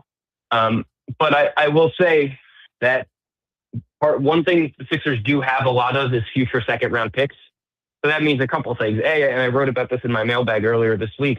That does mean if they, see a prospect available in the 30s on Wednesday when they hold the second round that they like, they could overwhelm a team with, 2 or 3 quality future second rounders and go get that guy if they want. It also means that, the Sixers are picking at 22. Let's say of all the guys they really like, there's only one left and the team with the 19th pick is on the clock. They could say, hey, like, we'll pay you 130 cents on the dollar for this pick just to make sure that we get our guy. And they might be able to get that done. So I don't see them moving back unless they just have a different perception of the strength of this class than everybody else, and they think it's a little deeper than everyone else. If so, there seem to be many willing trade partners in the late 20s. Could they move up a few slots? Maybe if they really, really like someone. I think the likeliest scenario is that they stay at 22. And if they did make a move, it would be during round 2 to get a second round pick to add another young player to the mix. But yeah, I think in all likelihood is they're just going to stick and pick and take whoever is the top player on their board, probably regardless of position, and hope that they just nail their evaluation. All right. Well, obviously, the Sixers have a very interesting offseason ahead. They've got Kelly Oubre as well, Andre Drummond. Those are 2 guys who did play a lot last year on a very thin team. Will they bring both them back? We will dive into all that and more. We got the draft next week. You can listen to the draft on 97.3 ESPN Tuesday night and Wednesday night for round number 2 at Sixers Adam. Check out all his Sixers coverage at phillyvoice.com. Thanks, Adam. Thank you for having me. Have a good one. As always, we've got the Sixers coming up here this offseason. We'll be all over it on the Sports Fast Live.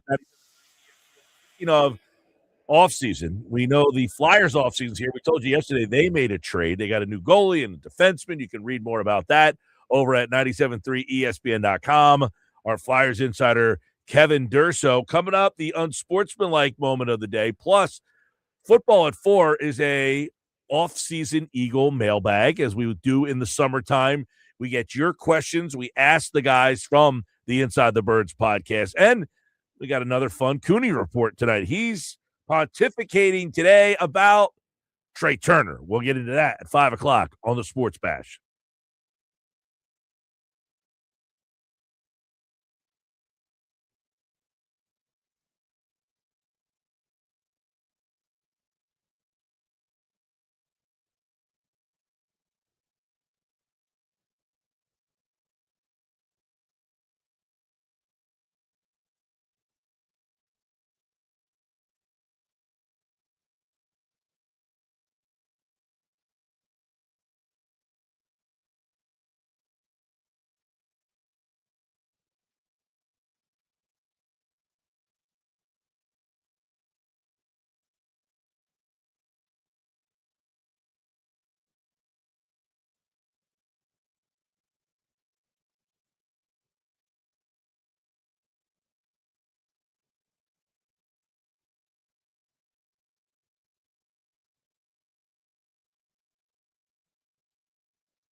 Sports just don't have to end in ties. They don't have to. We have ways to not do this.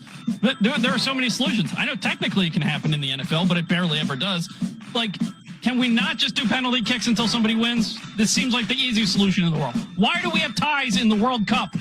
It does seem that way, but a lot of the historical, diehard, everyday soccer fans, football fans, do not like that because it does not actually indicate which team is better. Well, then keep playing until somebody wins. But it's too exhausting. It's too tiring. I agree with you. It's the dumbest thing. I agree with you. We've had so many. We had a full day of every match was a tie. Ties. Like, come on. Unsportsmanlike moment of the day. Ties in soccer sticks in everybody's crawl, doesn't it? Your unsportsmanlike moment of the day is brought to you by our friends over at Cross County Connection. 6 new South Jersey Connect shuttles providing fare-free transportation across southern Jersey. Call 856-229-7571 or visit driveless.com. Listen, you're in the World Cup. You're at the highest level of high for soccer right now. This is your chance to grab people. You're trying to grab casual sports fans, and you're saying nobody won. Now, you might not care about the American fan, but the rest of the world understands and likes soccer. And there are some American fans that are getting into it more. But for the most part, this is your chance. And to try to explain to American sports fans that the game just ended and the tie is very hard to walk away from satisfied. No one's satisfied in a tie. I mean, listen, I understand the most literal sense. You get a point if you tie. Listen, I watch hockey. I'm not ignorant of how this works. But the problem is that, like you said, there's no reason why the World Cup has to have ties. You could come up with a system where somebody does come out as a winner. And now you're getting the casual fan to wrap their head around it more and become more invested. Yeah, it's like what country was celebrating to the high Cape heavens Verde. because they tied somebody? Yeah, they tied. I think it was Portugal. Can you imagine your team going bonkers because you tied somebody in any aspect? There was one day this week that every game ended in a tie. Like, how that's insane. It's not satisfying for the highest level of sport, the World Cup, where the best of the best. Now, the problem with the World Cup is it's not the best of the best. They let too many countries in now. They've expanded the field, and they're telling us this is the biggest soccer stage there is. You're giving me ties and teams that don't belong there. And now you wonder why it doesn't catch on. You tie. That's why. They're on Sportsmanlike Moment of the Day. Check out Unsportsmanlike tomorrow morning, 6 to 10 a.m. on 97.3 ESPN.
And Football at 4 is powered by the Inside the Birds podcast, and it is brought to you by the Fanatics Sportsbook at Ocean Casino Resort in Atlantic City. The go-to game day destination. Huge screens, great drinks, and all the sportsbook action you want. It's the perfect place to catch every play and celebrate every win, I'm sure, with the Phillies and Mets going at it this weekend, including tonight. No game tomorrow because of the World Cup, but you can watch all the World Cup action and the Phillies and Mets action this weekend at the Fanatics Sportsbook. And, of course, it is the place with big screens, big bets, game day, hits different at Ocean. To learn more, visit theoceanac.com. All right, Andrew DeCecco is here from the Inside the Birds podcast. We are into the summer, which means we have our Inside the Birds Football at 4 summer mailbag questions we've been compiling all offseason long. You can always send them in on the White Horse RV text board, 609-403-0973. When you have Eagles questions, you can text or email or send them to me at Mike Gill Show. We've been compiling our summer Eagles mailbag questions for the guys. And today in the hot seat, it's Andrew DeCecco from the Inside the Birds podcast as he has our Football at 4 summer mailbag questions. What's going on, Andrew? Hey, Mike, how are you? I'm doing great. We're doing good, man. And a lot of questions building up in the mailbag as we count down to training camp. I think Adam said on Friday's show, we are about 5 weeks away to Eagles training camp. So here we go. We got a lot of questions for you, Andrew. Here we go. Let's get the first one. This one's from Dave in Summers Point. He said, first off, Andrew, love your appearances. He asked this question. With A.J. Brown gone, Devontae Smith is here. Who do you look at? He says, my question is, how do all these pieces fit together? Who takes that number 2 and 3 spot at wide receiver during training camp? Yeah, well, first off, Dave, I appreciate the kind words. And then when you look at this wide receiver group, they have a lot of diversity in terms of what they can bring from a skill set perspective. Obviously, Devontae Smith will be the top option there. But then, depending on how you look at it, I view Mekhi Lemon as an inside slot receiver. He can play outside, but predominantly, I imagine he's going to operate outside of the slot. Do I think he'll command more targets than the third player I'm going to mention in Dontavian Wicks? Yeah, probably. But I think Dontavian Wicks gives you that bigger body receiver that you're going to want on the field more often than not. He can be that boundary X type of player. 6'1", 206 pounds. He's more of a short to intermediate guy who can separate at the top of routes and be sort of a safety valve of sorts. I think Mekhi Lemon to that end could also fill that role as well as being someone who can work the middle of the field, but he can also catch and run and create yards after the catch. So I think if you're looking at it in terms of target share, Mekhi Lemon would be the number 2, but Dontavian Wicks gives you a little bit more flexibility in terms of what you can do from a personnel perspective. And so I think that's kind of the way you're going to see it shape up. All right. This one is from Sam over in Egg Harbor Township. He says, yo, Andrew, help me figure this out. We brought in Woolen and Jonathan Jones. We have Mitchell. Cooper DeJean looks like he's going to safety. Do you think the corners are going to be better this season? Yo, Sam. Yes, I do believe so. And so Rick Woolen, and take this with a grain of salt, of course, because it is spring practices, was the standout player there. You don't often see corners who are 6'4" who can move the way that he can.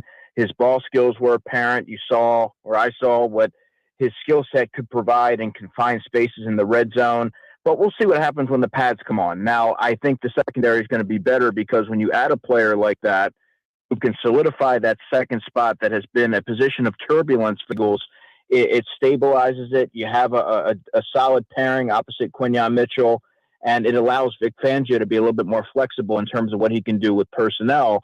And he mentioned Jonathan Jones, and I really appreciate that because that's a player that probably is flying a little bit under the radar, but I view that as perhaps the Eagles' most underrated of the one-year signings, meaning that he can step in and play inside, he can play outside. If you need him to step in and play safety in a pinch, he can do that. He's played at a high level throughout his career. Now he's a little bit older, so his play's tapered off, but he's played in playoff games, and now you have sort of a buffer where you don't have to rely on a Keely Ringo or a Jacorian Bennett to step in should an injury surface, now you have a veteran who's going to give you a competent level of production when he's on the field. There's demonstrated performance there. So with Jonathan Jones, I think that gives you another piece that takes the secondary to another level. Is there an area of opportunity there at the safety position? Perhaps, but you can't pay everybody. They're not going to have all pros across the board. The Eagles are bullish on Drew Makuba and his second-year potential. Marcus Epps is a player that Vic Fangio spoke glowingly about. He's someone that you can depend on. You know that he's going to be assignment sound and find himself at the right place at the right time. He gives you a little something to be desired when it comes to the athletic piece. But I like Michael Carter quite a bit. I've always liked him when he was with the Jets. He moves well. He's really sharp-minded in terms of his football intellect, and he can cover some ground. And so the modern NFL safety needs to be able to do that and be able to be sort of a movable chess piece. He can do that. We need to see how he transitions full-time to safety. When the pads come on, how does he handle the wear and tear demands of that position? He's a smaller guy at 5'10", 185 pounds. But I like the components that the Eagles have sort of added to complement what they have in Quinyon Mitchell and Cooper DeJean, and I think they're all going to fit together pretty well in terms of the overall picture. All right, Andrew DeCecco answering your summer mailbag questions. This one is from Chris in Dennis Township.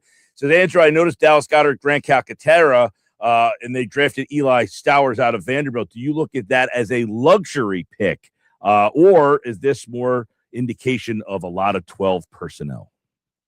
Well, I do believe it's going to be an indication of a lot more 12 personnel. That's sort of the influences in the background that Sean Mannion's coming in with. And to maybe a lesser degree, you might even see some 13 personnel. But I believe that where the Eagles took Eli Stowers, that was right around where he was widely projected to go. I don't think that was necessarily viewed as a luxury pick as much as it is setting yourself up for the future and adding another player that you can move around. He offers alignment versatility, and he's a little bit of a work in progress as a blocker. That should be expected. That wasn't really his calling card at the collegiate level. He was their top receiving option, so he didn't need to do that as much. But I like the collection of tight ends that they brought in. Dallas Goedert, I think, stands to benefit greatly when you look at how the Packers used Tucker Kraft and Luke Musgrave.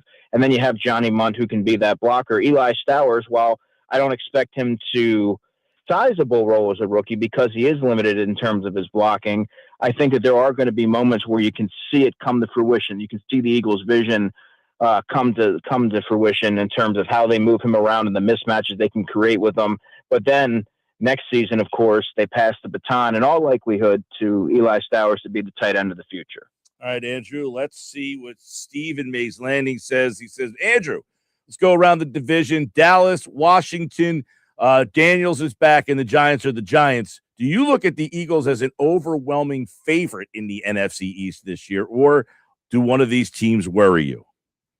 Well, I like what some of the division rivals in terms of the New York Giants, adding a John Harbaugh, adding, I believe, Matt Nagy's over there now. So you have some structure in place, coaches that are going to give you a baseline. And the Cowboys, I thought that was a home run hire for Christian Parker at defensive coordinator. That was their problem. The offense hasn't been an issue for Dallas. It's been the defensive side of the field, side of the ball, where they've been really leaky in coverage. They've squandered opportunities to close out games as a result. And when you bring in someone like Christian Parker, who articulates his vision exceptionally, he's a young coach, so I think the ability component that should be taken into account. I think that they've done a nice job of adding some young pieces that kind of fit the mold of what he's looking for. I like what Dallas has done. So to answer that question as succinctly as possible, I think that Dallas will be a team to certainly keep an eye on, while I believe that the Commanders, with a healthy Jaden Daniels, and then you have the Giants.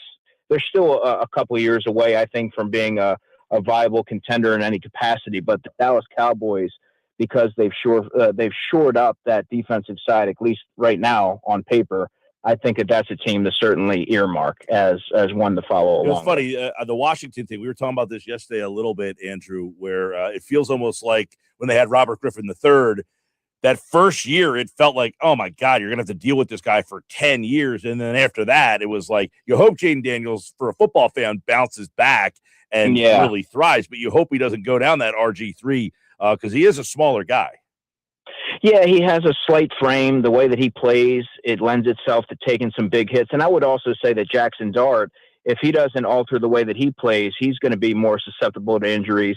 Also, not the biggest guy in the world, is a little reckless in how, he doesn't necessarily have the same awareness or presence of mind of Jalen Hurts, where I didn't think he took a lot of hits when he was on the move. Jackson Dart, for longevity purposes, and Jaden Daniels need to find a way. Otherwise, it's going to be something I would imagine similar to what you outlined with Robert Griffin III. You hope to never see that because you saw the potential, but I think the way that both of those young quarterbacks play, that's where the long-term projection becomes a little murky because you don't quite have that certainty with their health. All right, this one's from Sal out in Hamilton. As Sal in Hamilton, that sounds like a perfect match there. Hey, DeCecco, what is your vibe on the offensive line this season? We all know health was a problem there. So what do you got? I know you saw a little bit of them in OTA. You don't really get to see them do much there, but what's your vibe on the offensive line?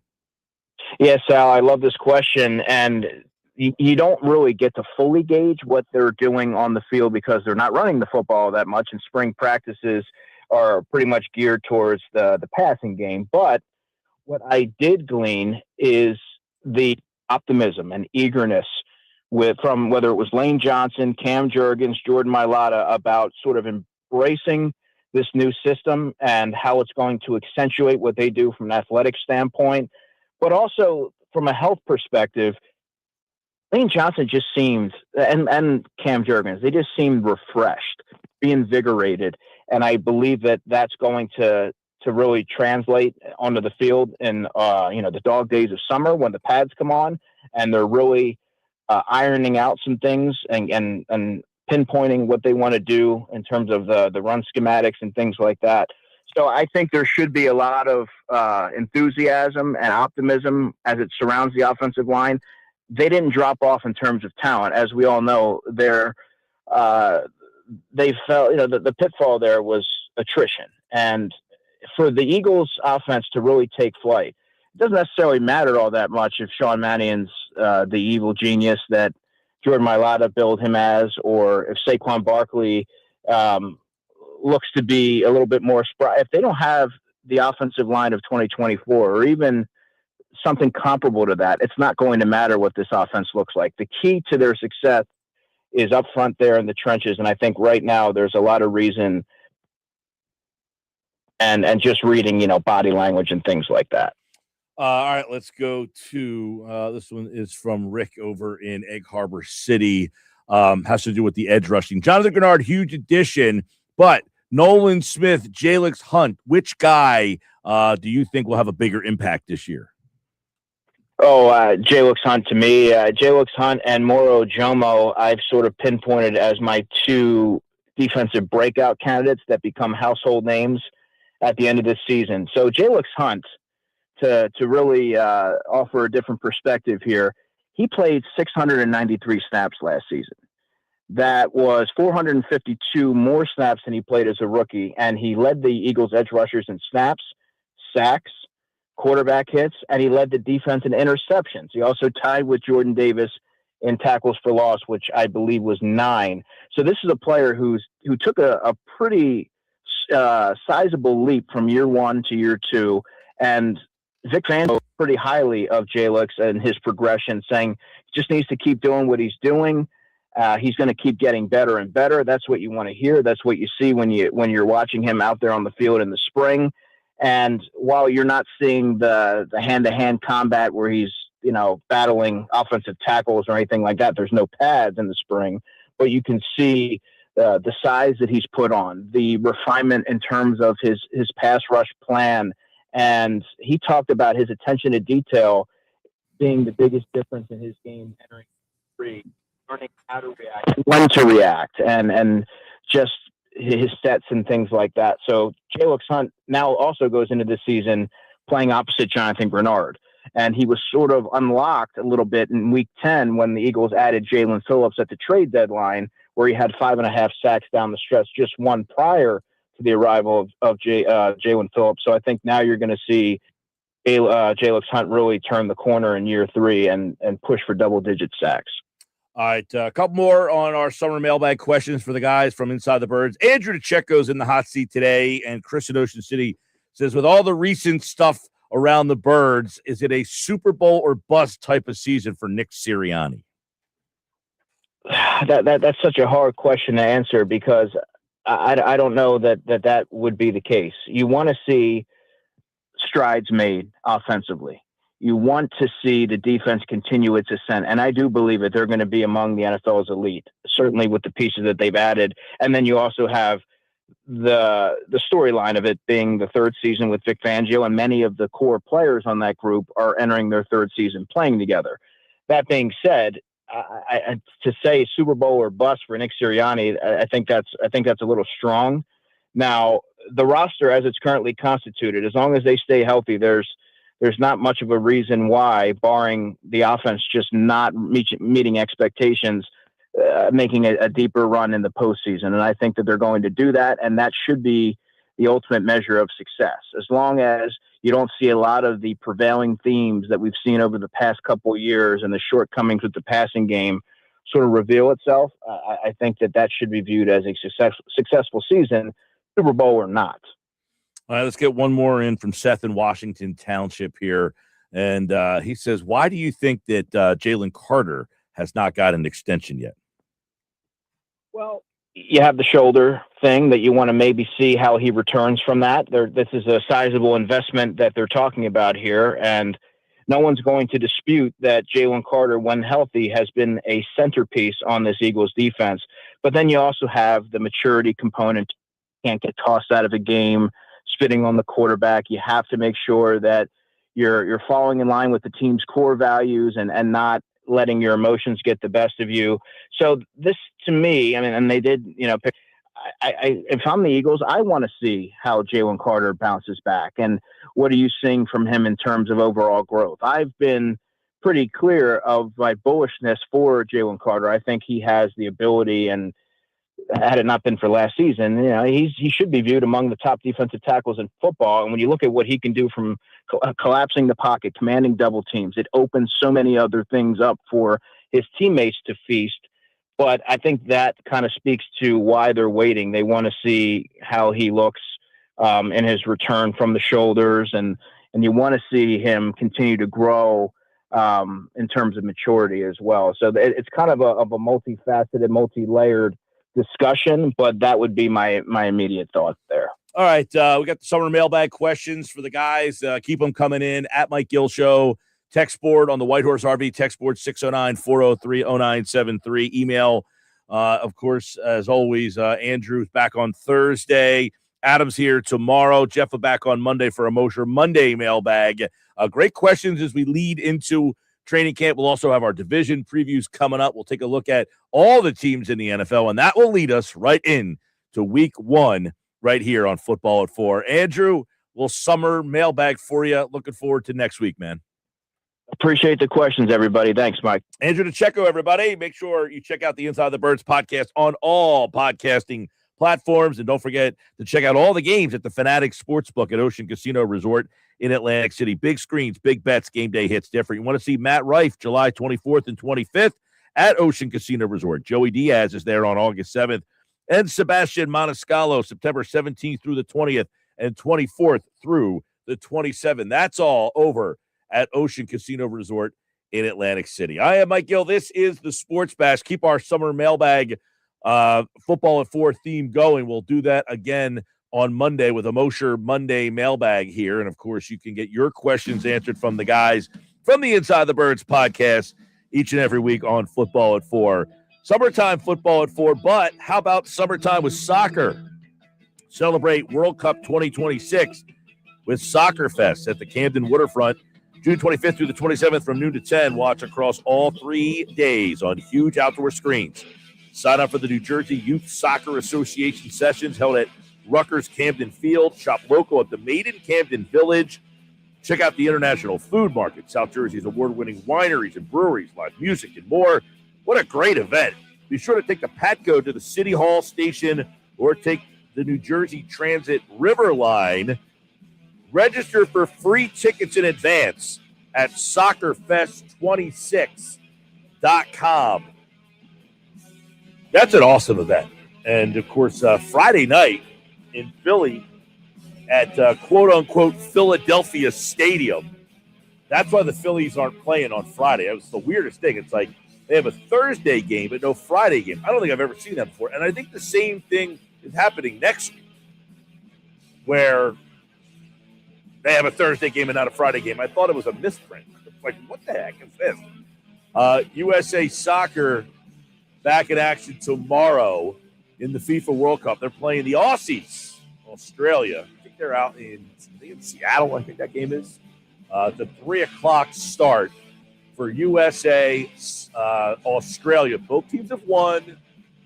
USA is starting to become now a heavy favorite in a lot of these games to advance. And now the questions are, have the expectations changed? See what happens tomorrow. All right, coming up, Earnshaw had to pay his bet. That's during the Nuggets on the Sports Bash Live on 97.3 ESPN, the 97.3 ESPN free mobile app. And you can watch the show live on 97.3 ESPN's YouTube channel.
All right, 4:30 live, Sports Bash 97.3 ESPN. I'm Mike Gill. What's up, everybody? Hey, Friday, not this Friday, like tomorrow. Next Friday, June 26th, the Sports Bash will be live at the grand opening of the new Jersey Cal in Margate. You know, when the best ice cream spot in the area was looking to open, they called on one show, our show. We can't wait to be back. Looking forward to it. We were there a couple at their anniversary at the Northfield spot. Actually stopped by the Northfield spot last night, Josh. Had myself a little fluffernutter. That was my go-to last night. All right, Earnshaw had to pay his penance today to his New York friend, Buddy. Now, he would say, I'm sick and miserable, but maybe you should pick better friends, loser. You're the one that picked the Knick fan to be your friend and then made a bet with him like an idiot. So I'm blaming all this on you. It's time for the Nuggets now. Nick Earnshaw is on his way back from the Knicks championship parade. What do we got, Nuggets? Yeah, Mike, it was one of the worst days of my life. I can't even lie. It was one of the worst days of my entire existence. I'll tell you what, first and foremost, New York has no idea how to throw a parade.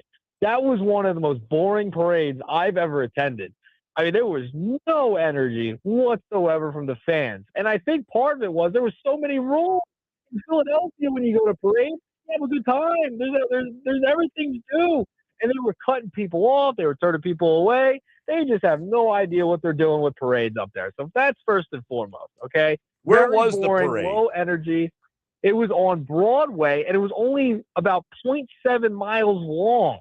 So it wasn't a very long route. They cut people out, and you had to go through like a metal detector to get to the parade. And there was lines, like you couldn't figure out what line where someone was going to. Now we found like a little secret entrance, and there was a cop stand there saying, "Come on in." And we just walked right in. It was unbelievable. It was like perfect timing. I wish we got turned away, but that wasn't the case. Well, what time did it start? So it was supposed to start at 10 a.m. The floats didn't really start going until around 10:30, 10:35. So that's when it kind of really got going. Lasted about like an hour and 15 minutes for the most part. They went down to City Hall. Once the floats went by our section, where I was very miserable and wanted to just leave and cry and, just hope that maybe one day I will have to send my buddy to a Sixer parade in a Sixer jersey at some point. I don't know when that'll happen, but it was very miserable. It was a miserable experience. But it was about like an hour and 15. Now, did you see any fights? I mean, that was the story of the Knicks championship run, was just them basically kicking the crap out of anybody who walked down the street. No, I was forced to wear a Brunson jersey today. I will probably have stuff on social media. I have the video of me taking it off and throwing it on a truck.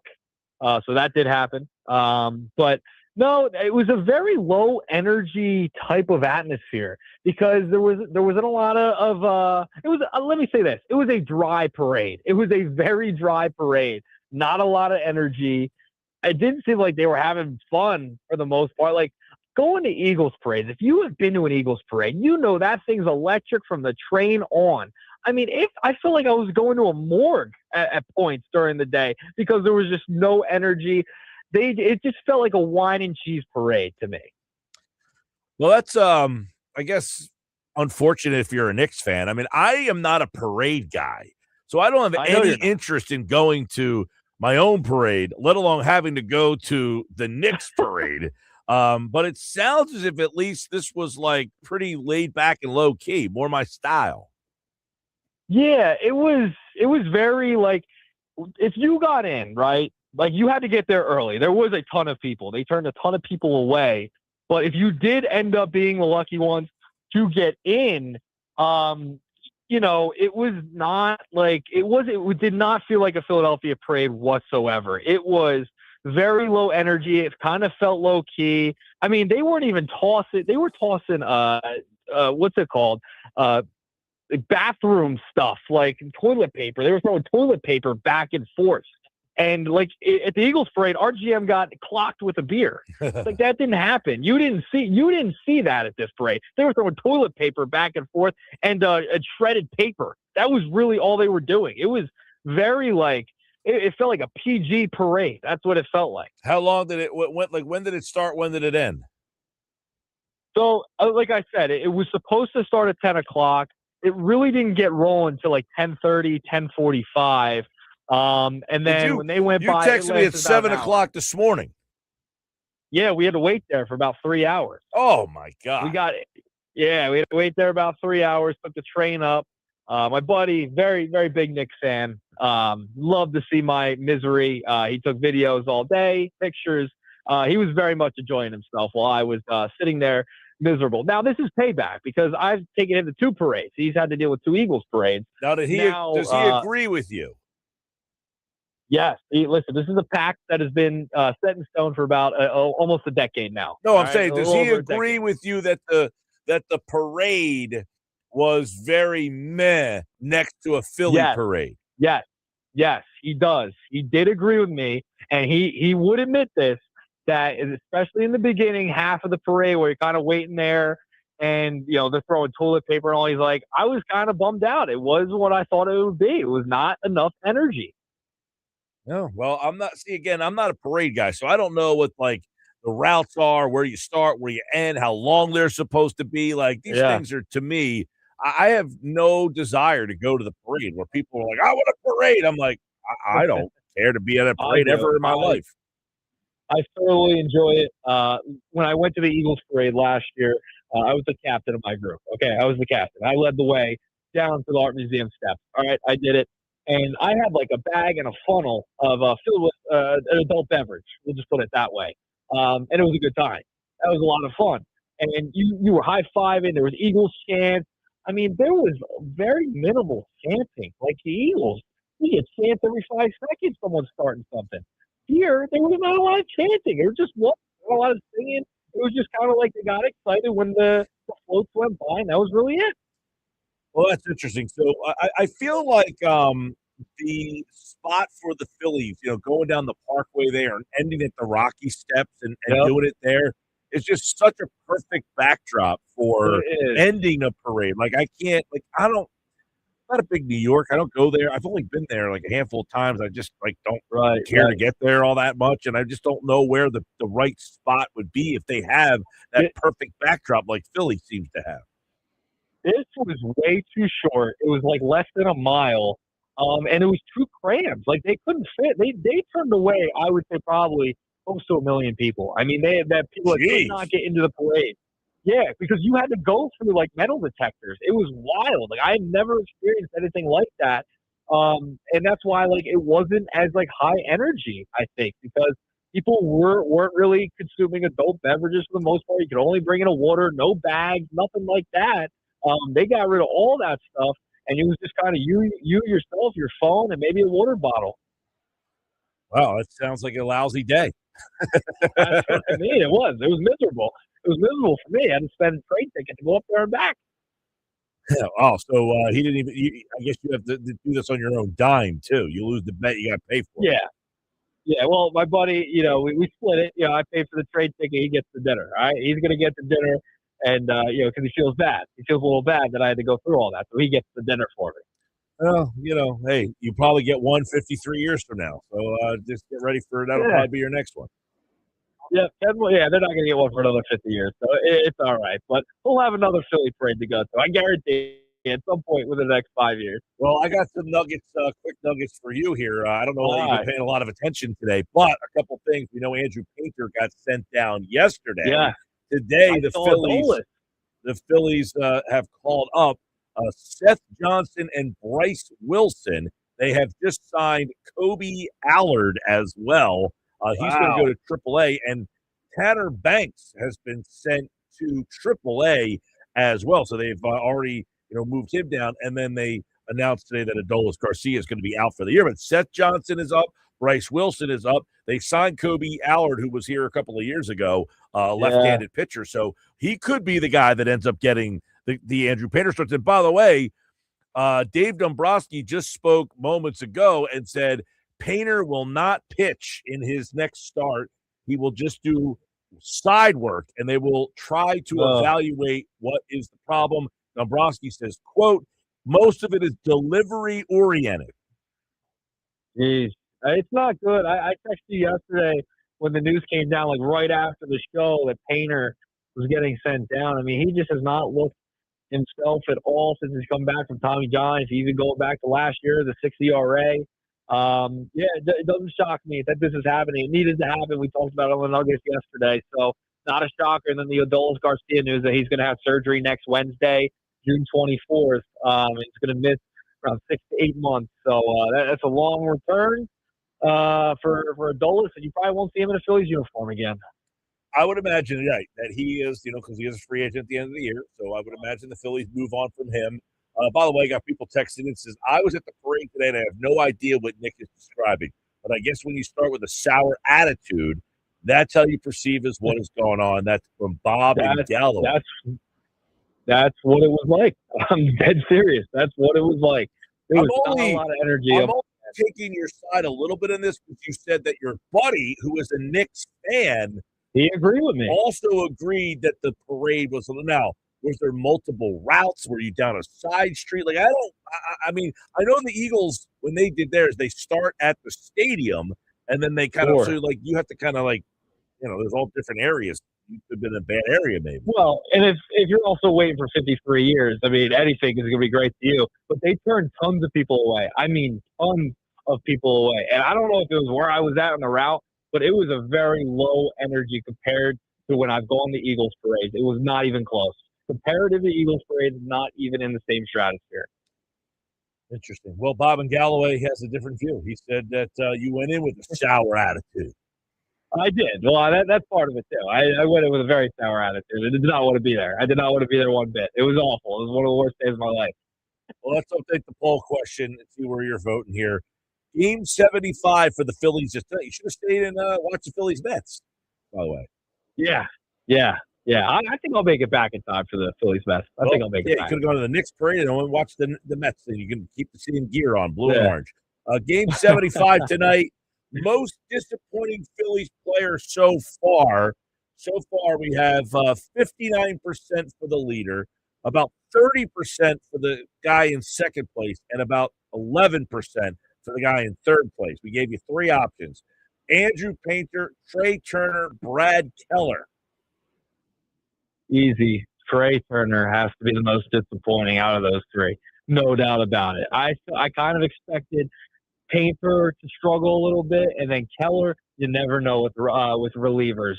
So I got to go Trey Turner, no doubt about it. Yeah, he was 59% so far. He is in the leader. That's right. Andrew Painter is second with 29%, and Brad Keller is third. There was a time when Keller was ahead of Painter, and that has kind of changed. Now Painter is catching up a little bit. You can vote at Mike Gill Show and let us know what you think. Who is the biggest disappointment for the Phillies this season? All right, Knicks Nuggets here on the Sports Pass Live, 97.3 ESPN. You're on your way home from the Knicks championship parade.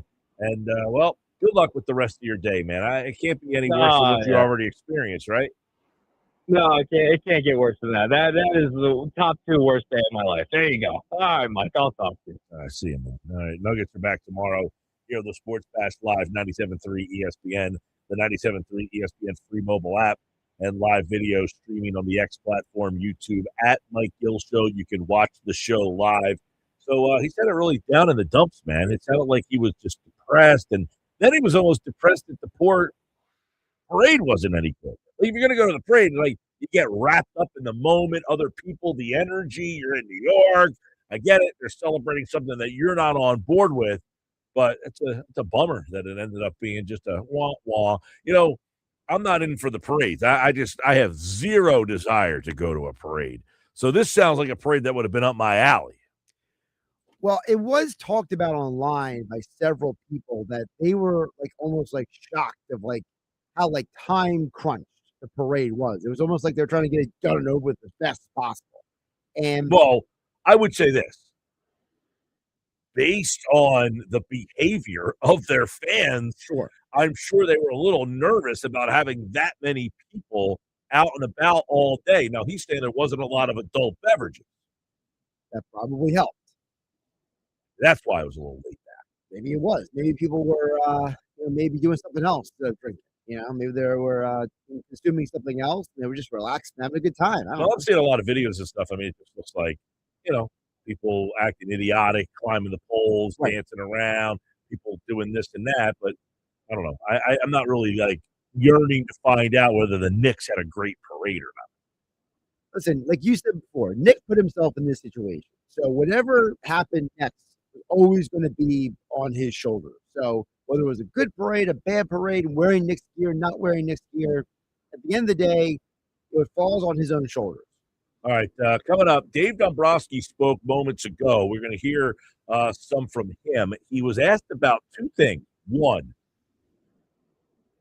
would Bryce Harper be willing to move back to the outfield if they were able to make a trade? He answered that question. Plus, he was asked about the future of Andrew Painter and what they might do with him. You'll hear what he said coming up next on the Sports Bass Live on 97.3 ESPN. Hey, don't forget my friends over at Clark's Moving and Storage in Rio Grande. Let me tell you, if you're looking to do a big move, they did my move not too long ago. Fantastic job. Really good. They moved all my stuff. Easy peasy. Didn't have to ask a friend. Didn't have to say who wants to help me move.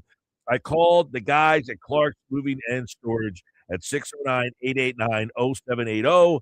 And that was an easy thing to do. Believe me, they got it all done, moved everything, not a scratch, not a dent, nothing. On time, professional. Visit them at clarksmoving.net. I'm Mike Gill. This is the Sports Bash Live on 97.3 ESPN.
452 Sports Bass Live 97.3 ESPN. So the Phillies have signed pitcher Kobe Allard, a left-hander, to a minor league deal. He could be the guy who pitches on Tuesday, which was when Andrew Painter was supposed to pitch, but Andrew Painter will not pitch on Tuesday.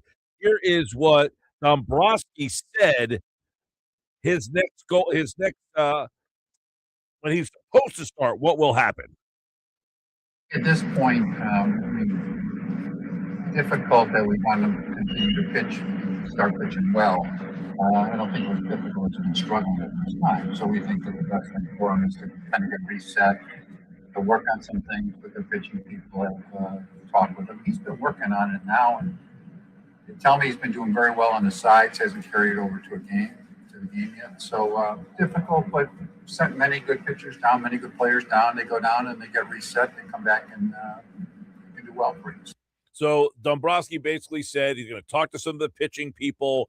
They kind of saw something, and he will not throw even at AAA his next start. So he is not going to perform at AAA when he's supposed to pitch in 4 days. Here is what Dombrowski said the goal is for Painter.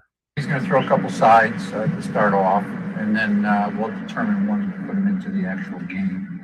I don't know if it'll be a week or 10 days, but it'll be sometime in that time frame. Most of it's delivery oriented is what it comes down to, because when he's done some things with his delivery, which is going more directly to the plate rather than spinning off, he's had more life. And you see it at times. He threw some pitches yesterday that were outstanding, but not on a consistent basis. So the feel is that when he does that and gives that effort going forward, his ball's got more movement, he's got more command of his pitches, his split works better at that time too. So that'll be the goal. So they're going to try to fix some delivery issues here, and that's something that, the guy's 22 years old. That's probably something you can tweak and fix, but, he's coming off of this surgery 2 years ago. He hasn't pitched in 2 years, 2023, 2024. He did pitch last year, and you're wondering, did they not work with him last year? Because, quite frankly, he didn't have a good year last year either. And that's why, how did it get all the way to this point and that you're now saying, well, we're going to try to fix some stuff with him and his delivery and all of that stuff. So, I don't know. We're going to talk to Kevin Cooney, who has covered the Phillies for years. We've been talking to Kevin on the show, his new Substack, the Cooney Report. It's a great read. I've been having a great time just kind of throwing stuff back and forth with him because he's certainly got a lot of opinions, and I'm sure he's going to have some opinions on the way they're handling this Painter thing. A lot happened today. Painter yesterday set down. Today, the Phillies have made multiple moves. Seth Johnson is up. Bryce Wilson is up. Tanner Banks has been optioned to AAA, and the team has signed Colby Allard, a left-hander who he was at AAA Columbus for the Cleveland Guardians organization, and he wasn't anything special. 4.11 ERA, decent whip, 1.14, 28 strikeouts, 9 walks. But what he is a guy that could probably eat some innings for you. And I would imagine he will be the guy, or Alan Rangel, that gets the call for Tuesday against the Nationals. But don't be surprised if Kobe Allard is pitching every 5th day for the Phils. Stick around.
501 Sports Bash Live, 97.3 ESPN. I'm Mike Gill. We've got plenty to do this last hour. Phillies making some moves today, boy.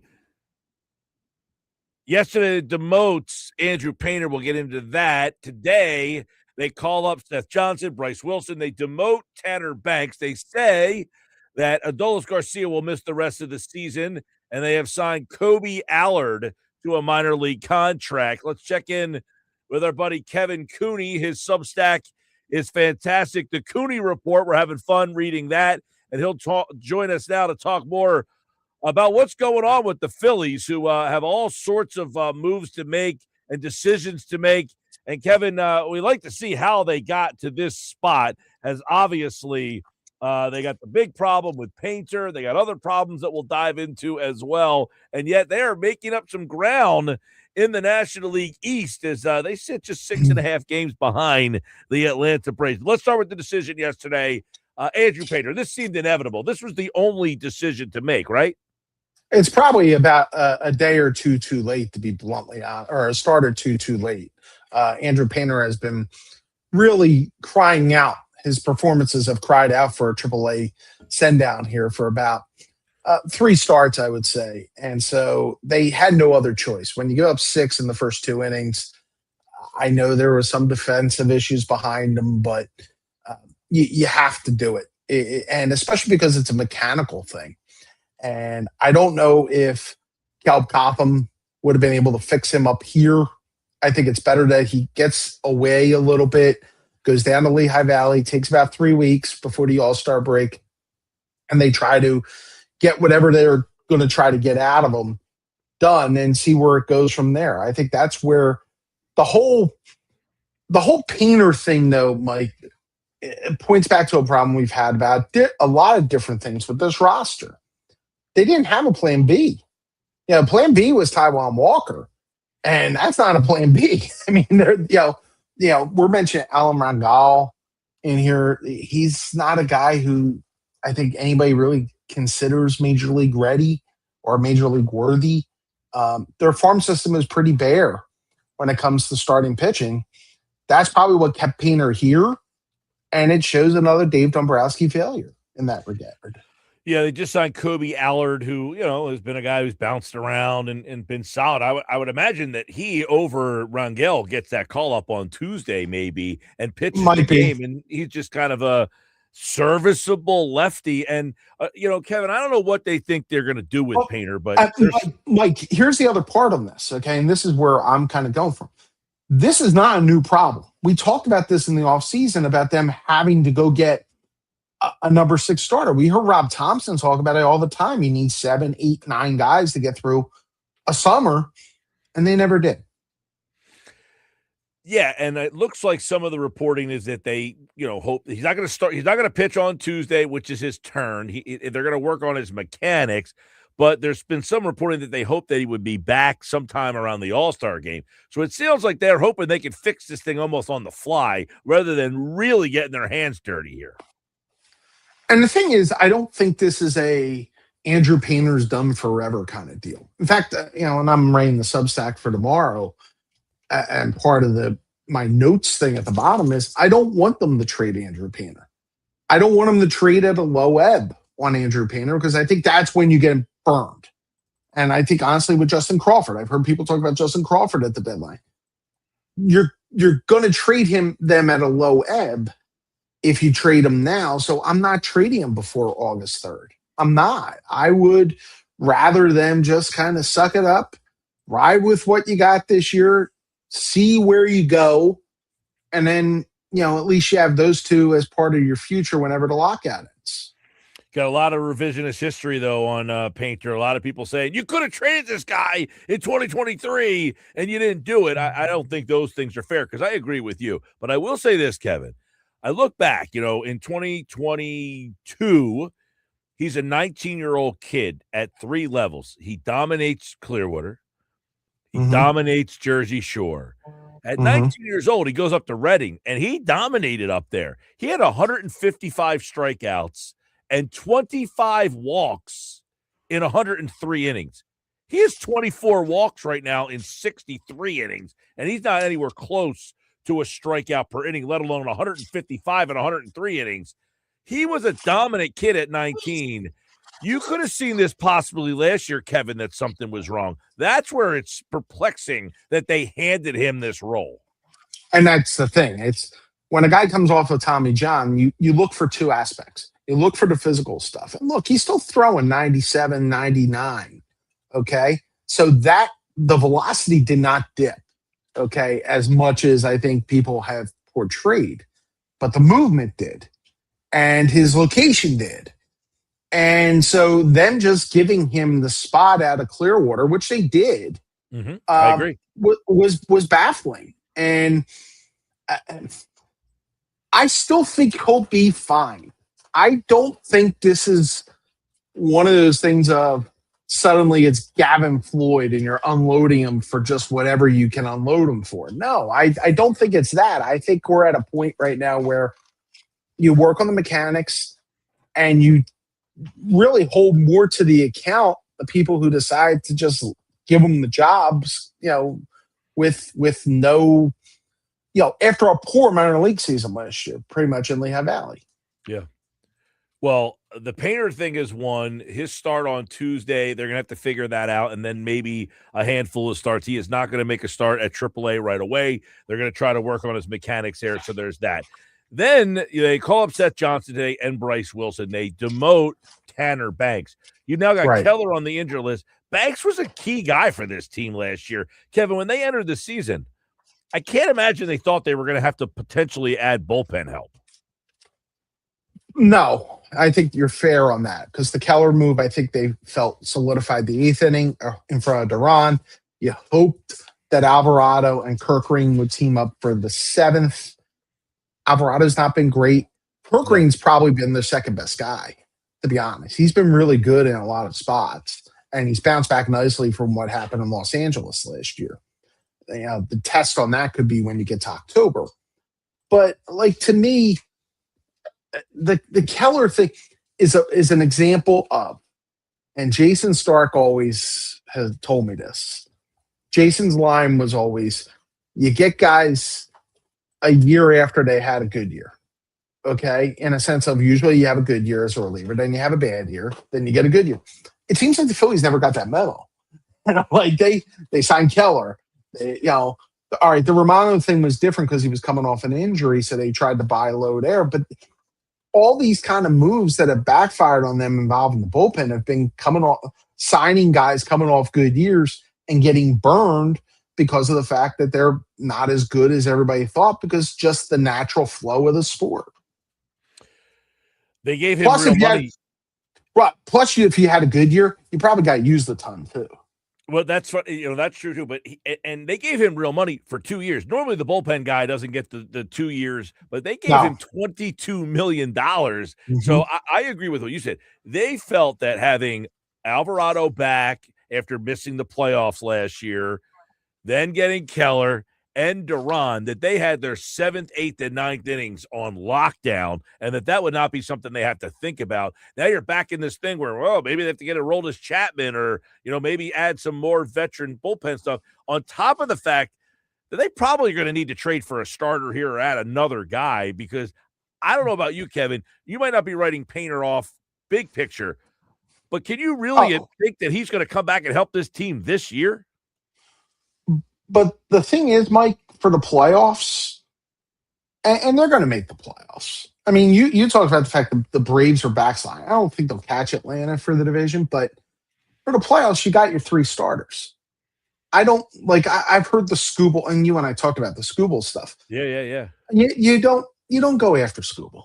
You don't throw everything at Skubal, who's on the end of the end of his contract, going to be a free agent at the end of the year. With the labor situation the way it is, I'm not unloading a ton of minor leaguers. And especially Skubal's just coming off of an elbows problem.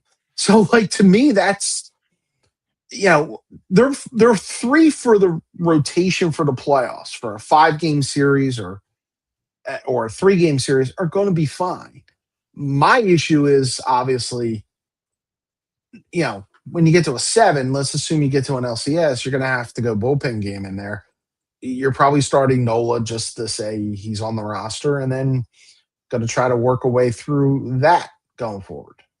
All right, Kevin Cooney, his Substack, the Cooney Report. Check that out. And, of course, Kevin Cooney from the Cooney Report writes, when the Phillies signed Trey Turner, he was an MVP candidate. Now he has become maybe the worst hitter they have in terms of not only average, but his on-base percentage.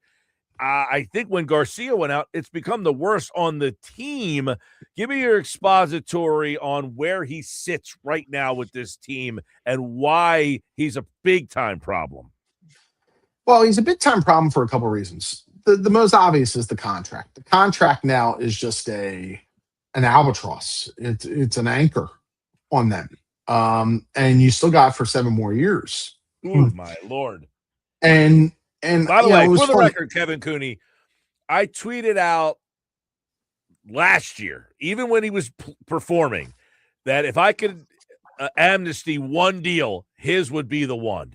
Bar none, not even a thought. Joel Embiid, I don't care. Paul George, I understand. 7 more years of Trey Turner is nauseating to think about. It would be down between Turner and Nola, to be honest. Because the Nola has now entered the lexicon as well, but guess what? He's not but Trey Turner has just never embraced or been like, he has no moment, nothing. I get he had that little run in August, but like, it just doesn't seem like he enjoys the game at all. Mike, he won the batting title. It's all everybody kept telling me last night on Twitter. When I point out it is the I've got lowest. The same people, the 304. I said he should be embarrassed to call himself a batting champion. And I point out to those people, it is the lowest batting title in National League history. Only guy who hit above 300 in the National League.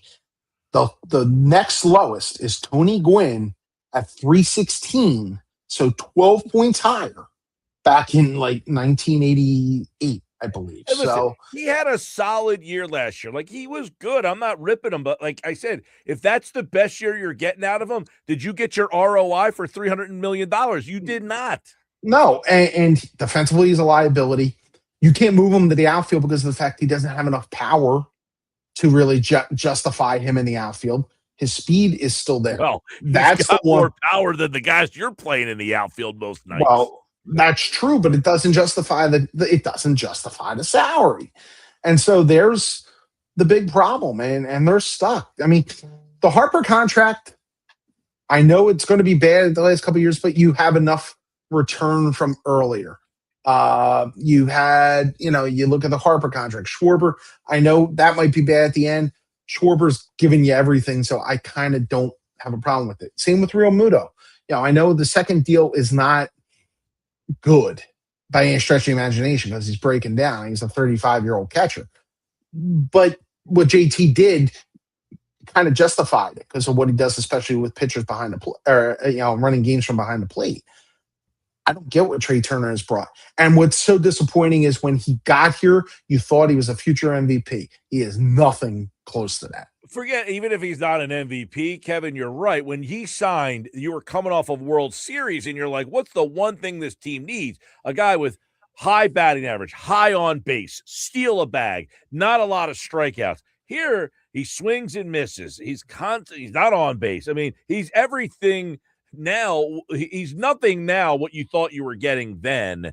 And even in his best year last year, he wins the batting title. Great, but did he ever feel like he made an impact when he came to the plate? You were like, all right, here comes Turner. Never, right? I mean, you mentioned August. August is about the only time I would say that last year where I felt like that's the Trey Turner I saw in Los Angeles and Washington. That's the only time. Well, he had that run, when he was horrible his first year in the ovation, yada, yada. He had that run then when he was pretty solid for the – He was going up against – he was also going up against a lot of teams who at that point were pretty much mailing stuff in. And when he got to the playoffs, he really struggled. So when he got to the Arizona series, he was awful. Yes. Well, everybody's been awful in the playoffs, him included. 7 years, that contract, you can't move that thing, right? So what is he the shortstop here for 7 more years? would certainly seem it. Ooh. Now the one thing, I guess they would eventually move him to the outfield with what you said that, hey, it's better than what you have out there now. But look, his presence may cost you Brandon Marsh. It could cost you a lot of guys who are the bit pieces you need to win. And what's kind of carrying this team right now is the Brandon Marshes of the world and Schwarber and their pitching. So, yeah, Brandon Marsh is coming up on a contract here, and they're going to have to make some decisions. It'll be interesting, Mike, because it feels like every team has a guy like this in the new CBA. Let's assume there is some sort of a cap.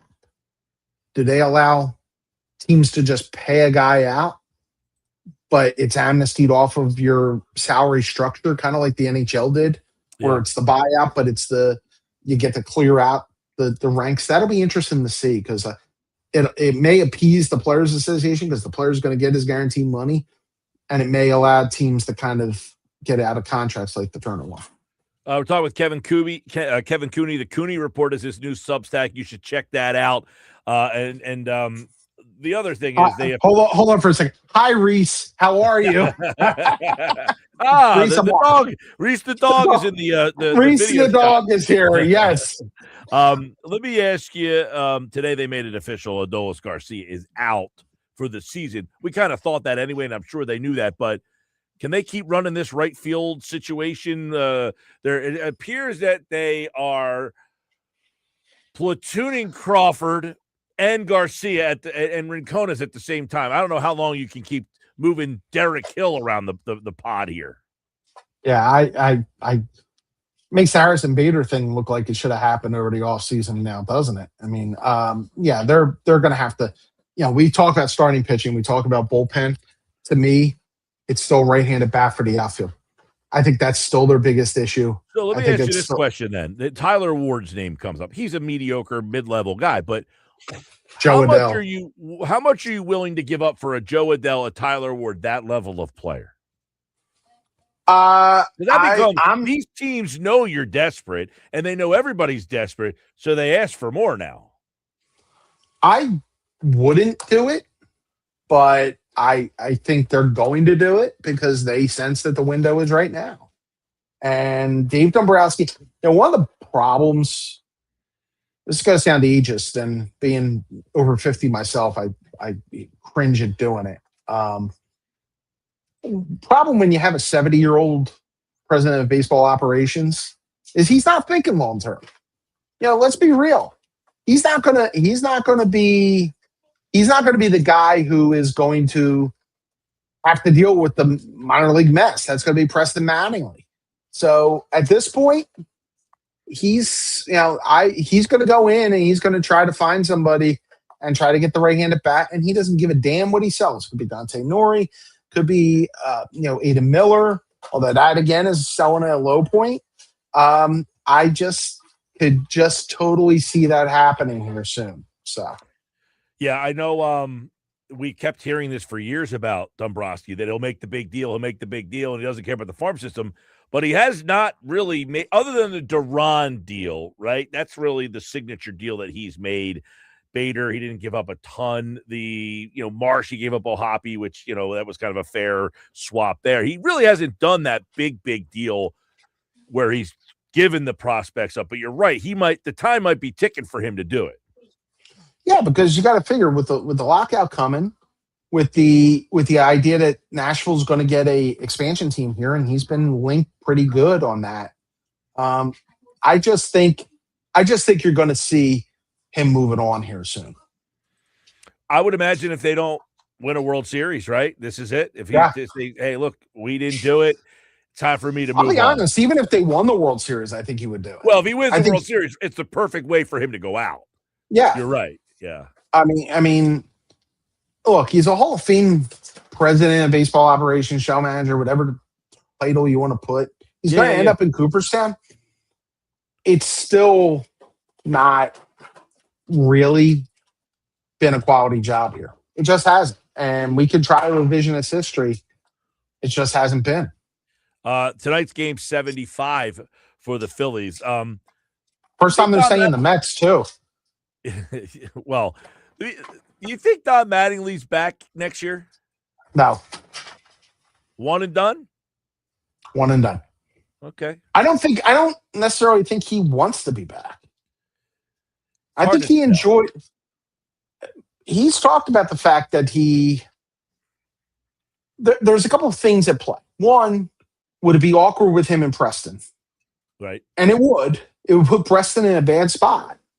Two, to be honest, I think Don's at a point where he, dealing with the media, does he really want to do that every day? Does he want to have to, worry about juggling reports and all that? I don't know if, and I haven't talked to Don obviously about it, but I think he took this as a one and done.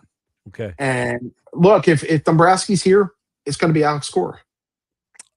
Last one here. Dombrowski just said if you could get a right-handed, or if they could get a right-handed bat, would you move Harper to right? He said, no, I don't think so. So it seems that is not an option either. So that eliminates the Christian Walker thing. Yeah. I don't get it. I don't get why. I don't get why they're so hesitant. Look, I know Bryce Harper is, it's been better at first than most of us would have anticipated, but it's not beyond moving them if it helps your team and tries to win a World Series. He did say that the player has said that he would do whatever it takes to help with the team. He's like, but we're not really interested in doing that at this point. So it seems like that, because you brought up Walker before, it seems that that's not going to be an option for them to do. So we'll see. Dave Dombrowski has, a little over a month and a half here to try to figure out something to fix this. August 3rd. Yes, feeble lineup. Very feeble lineup. Nobody ever on base. Hard to score that way. Check out Kevin Cooney, Substack.com, and you can check out all his stuff over there. He'll have a new one up tomorrow, Saturday? Tomorrow morning. It's a Father's Day tribute to my dad. Oh, okay, check that out over at kevincooney.substack.com. His Cooney Report. Great read, everybody. Kevin, thanks, man. No problem, Mike. All right, and Kevin we'll talk to again here on the Sports Bash Live on 97.3 ESPN. Always a good time talking to Kevin and getting his thoughts on the Philadelphia sports team. He's a guy who has covered Philadelphia sports for years and years.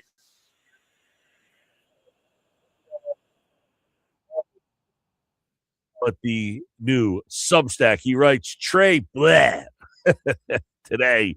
And I thought that was an interesting topic of conversation on the same day or the day after Andrew Painter gets released. We'll update the poll question for you coming up on the other side. Tomorrow, it's the Friday Five. We'll have that for you at 5:30 tomorrow night on the Sports Bash Live on 97.3 ESPN.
All right, 531 Sports Bash Live, 97.3 ESPN. We've got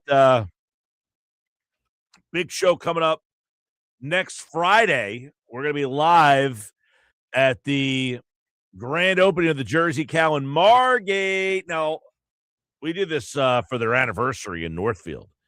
That was a great show. We had a blast. In fact, you'll like this, Josh. We've got, like, when we go out on location, PG comes out, and some other people sometimes come out to help set up and then do some social media stuff. Well, all the social media people are fighting. They want to get the assignment for next Friday. Everybody wants to work the Sports Bash on Friday. It must be nice. Well, we all have our roles. It's like a bullpen. You like to have your roles, right? Got to set the roles. You don't have a set role, then you're not as good at you're not as good in the role if you don't have a set role.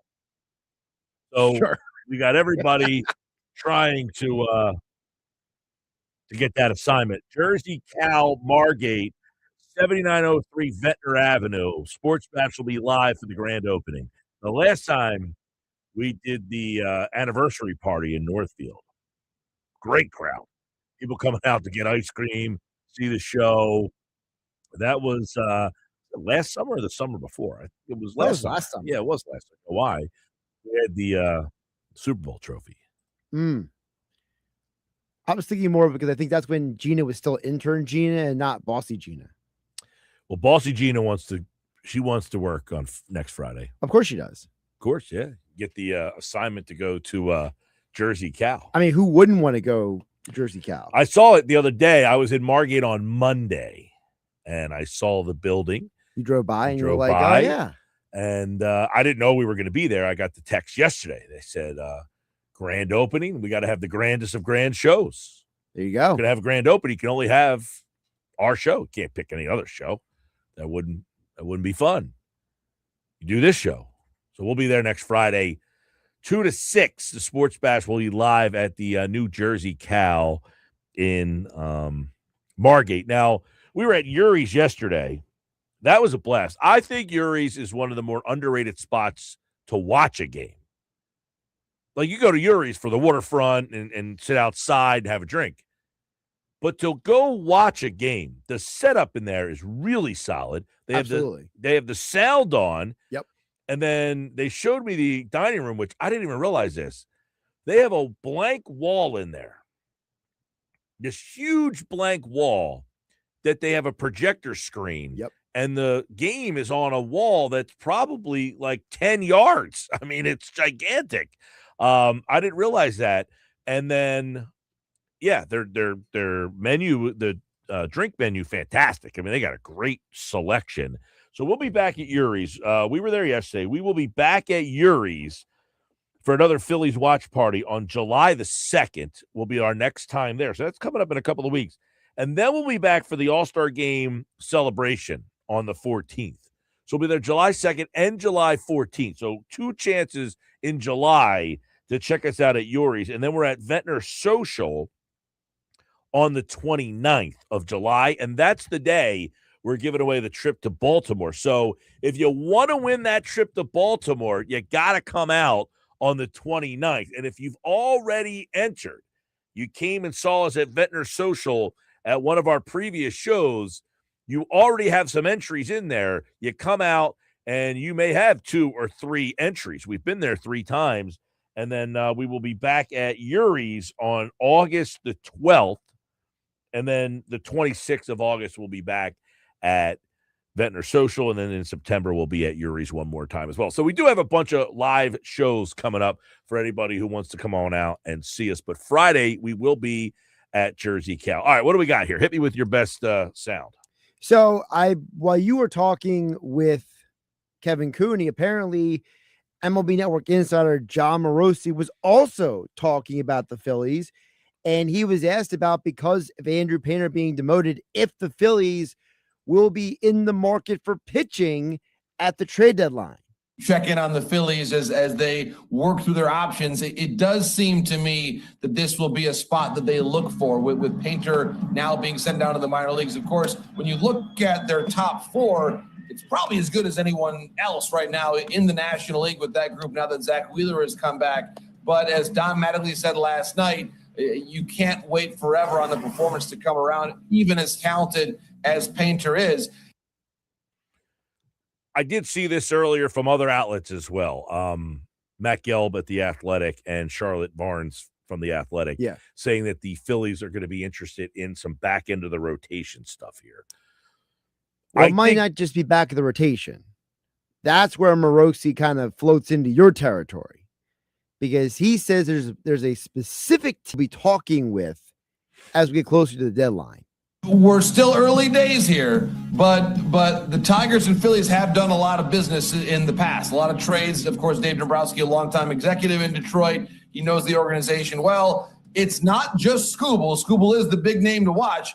But remember, Casey Mize is also a pending free agent. So even if it's not the big guy in Skubal, which maybe it still could be, but Mize's name is going to be very popular if the Tigers continue to lose series. Well, Mize is interesting because I don't know. Would we surmise that Mize is a back end of the rotation guy? I mean, I know his performance would suggest that he's more than a back end of the rotation guy, but this is kind of new. I mean, he did make the All-Star game last year for them. He was good last year, 14-6, but ERA okay, 3.87. The whip is okay. But he's kind of come out of right field.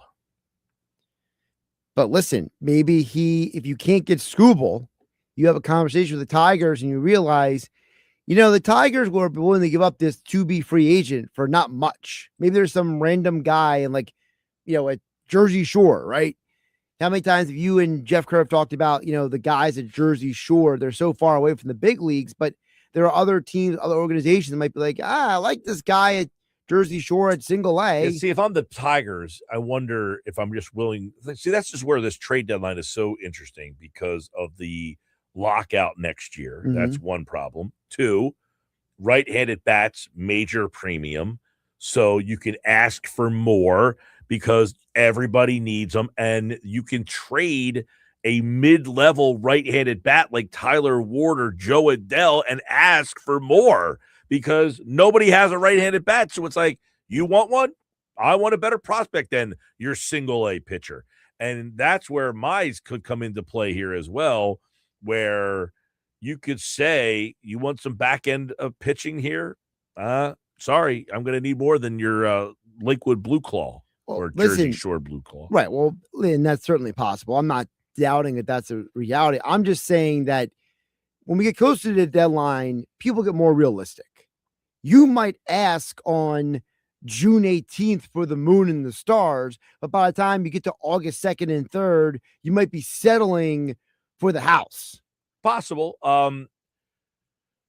How many teams are going to need back end of the rotation pitching? Or how many teams look at Mize as more than back end of the rotation pitching and then say, look, we're willing. I don't know what the problem with a guy like that for the Phillies, they don't need a pitcher at the back end. They need a pitcher at the back end. They don't need a middle of the rotation guy. That's already taken care of for them. Their top three guys are pretty entrenched. Right. Unless you were going to get a guy to bump one of those guys to the fourth spot. I'm saying one of those guys, Luzardo. I don't know what they're going to do with Nola, quite frankly. But are the Phillies comfortable pitching Nola as the fourth starter? I don't know about that. I don't think so, at least. I think the Phillies know what they got in their top two. But then after that, there's still some head scratchers. Luzardo, he's way better on the road versus home. You call it the Nola coaster, right?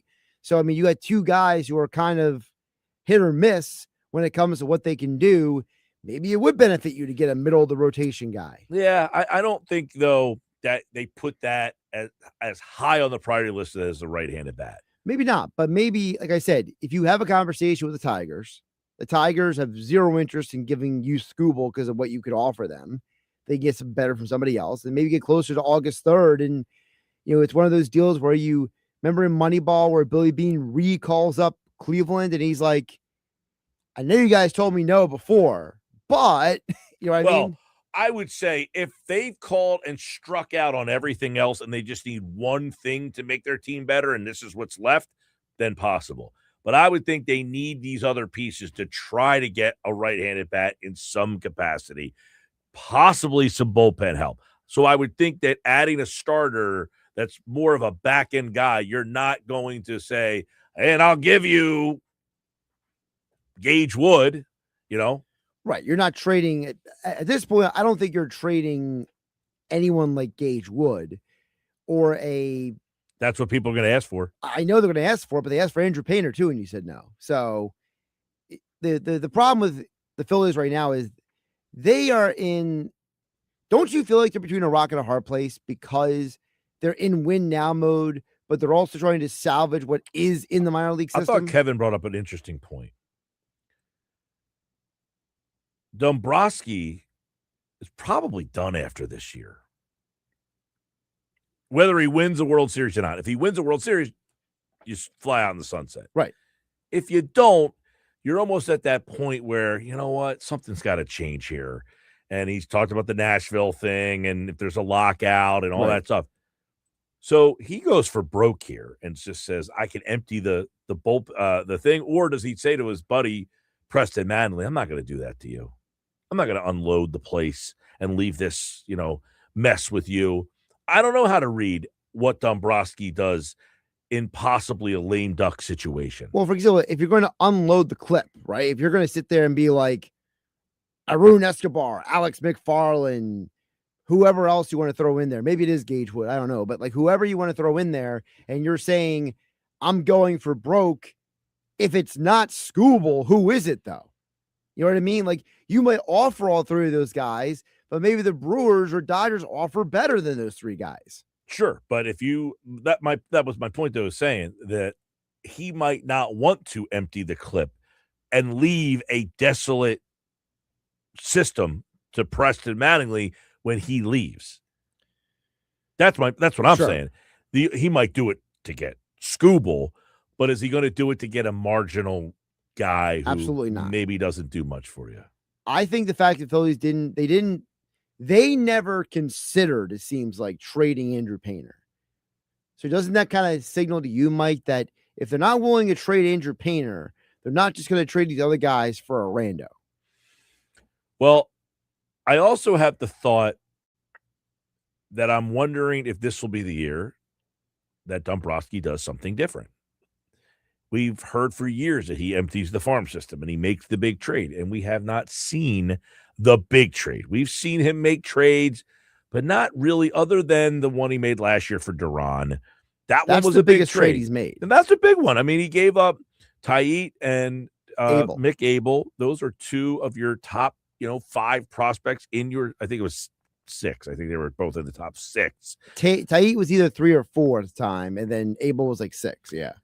And that was a big one. And one of the reasons why it was universally kind of well-liked was because you had team control over Duran. It wasn't a rental player. Correct. So you were willing to go for a little more. I think Dombrowski is in a very interesting timeline in his career of how much longer he's going to be here and what that means for the decision-making. As Kevin pointed out, he's in his 70s. How much longer is he going to do this? And does he have the mindset of, I don't care what I do because I'm not coming back and I won't be here? Or does he actually say, you know what? I don't want to do this to you, Preston. I'm not going to strip you of this organization having some. Look, they got not much right now at all. This thing could get ugly quickly and for a long time because of where your contracts are. He just talked about when he said it and was vomited. Trey Turner for 7 more years. 7. I don't want to see Trey Turner play tonight, let alone 7 years from now. And then you've got Harper. Yep. You've got Schwarber for 5 more years. You've got JT for 3 more years. You've got Nola for 4 more years? Yeah. It's a lot of bad deals. So if you're Preston Mattingly, you're the next guy possibly in charge, you might say, man, I can't afford to give up Arun Escobar and Gage Wood and any of my top prospects, although you just don't have very many top prospects. That's another issue. And of course, there's the other side of it is the Phillies' future is not just about who's in the minor leagues; it's also about who's in the big leagues. Alec Boehm, this might be his last year in Philadelphia. Well, he's a free agent at the end of the year, I would imagine. Right. Gone, so yes. do you stick it out with Boehm? With Boehm, get somebody to replace him. That's another conversation. You know what? I think if somebody called you and said we'll take Boehm, he's out of here. What I'm saying is that's another conversation that needs to be had. What is the future of the guys who are at the big league level as well? You heard Kevin Cooney bring up, does Trey Turner being stuck here, does he compromise Brandon Marsh's future here? Well, we'll see how the days tick down, what kind of comes out, but we're starting to hear some stuff about the Phillies, and they made a lot of moves today. One of them, Kobe Allard, they re-signed him as a guy who was a left-handed pitcher, was in Philly, I believe in 2024. I think he was here for a couple games. And then they sent down Tanner Banks, called up Seth Johnson, called up Bryce Wilson, and then announced today that Adolis Garcia is done for the year. He's getting surgery and will be out 6 to 8 months. So we probably see Garcia for the last time in Philadelphia. Kobe Allard, that was 2024. All right, there you go. More sports match coming up on 97.3 ESPN, the 97.3 ESPN free mobile app, and watch the show live on the 97.3 ESPN YouTube channel.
All right, we're getting ready to get out of here tonight. What's going on, everybody? Sports Bash Live, 97.3 ESPN. Phillies take on the Mets tonight. We got to the lineup tonight brought to you by Chachi's 13th floor. And Phillies go with kind of a normal lineup at the top. They do have Derek Hill hitting in the 9-hole tonight. And he's playing center field for Crawford. So obviously they're going to keep Crawford platooning for the time being. But here's your lineup. Turner at short leads off. Schwarber back at DH is hitting 2. Harper's at first. Bohm is in the 4-hole. Marsh is hitting 5th, playing right field tonight. Sosa is in left field. So your outfield is Marsh, Sosa, and Hill. Stott is at 2nd, and Real Muto catching. Derek Hill hits 9th. Aaron Nola. I haven't talked a whole heck of a lot about him today, but Nola's starting to kind of settle in a little bit here. I mean, if you can get the same Nola like this for the rest of the season, that would at least be a little bit of a help. But obviously, they need better Nola, too. I mean, he just has been terrible for the contract that he signed. As we talked about today, you got a lot of bad contracts. Turner contract, horrendous. Schwarber contract, not bad yet right now. You better hope that thing doesn't turn into an albatross. Harper, how many more years does Harper have left? Was he until 2030 or is it 31? But the Harper deal, I would imagine those last couple years might be tough. Not tough yet.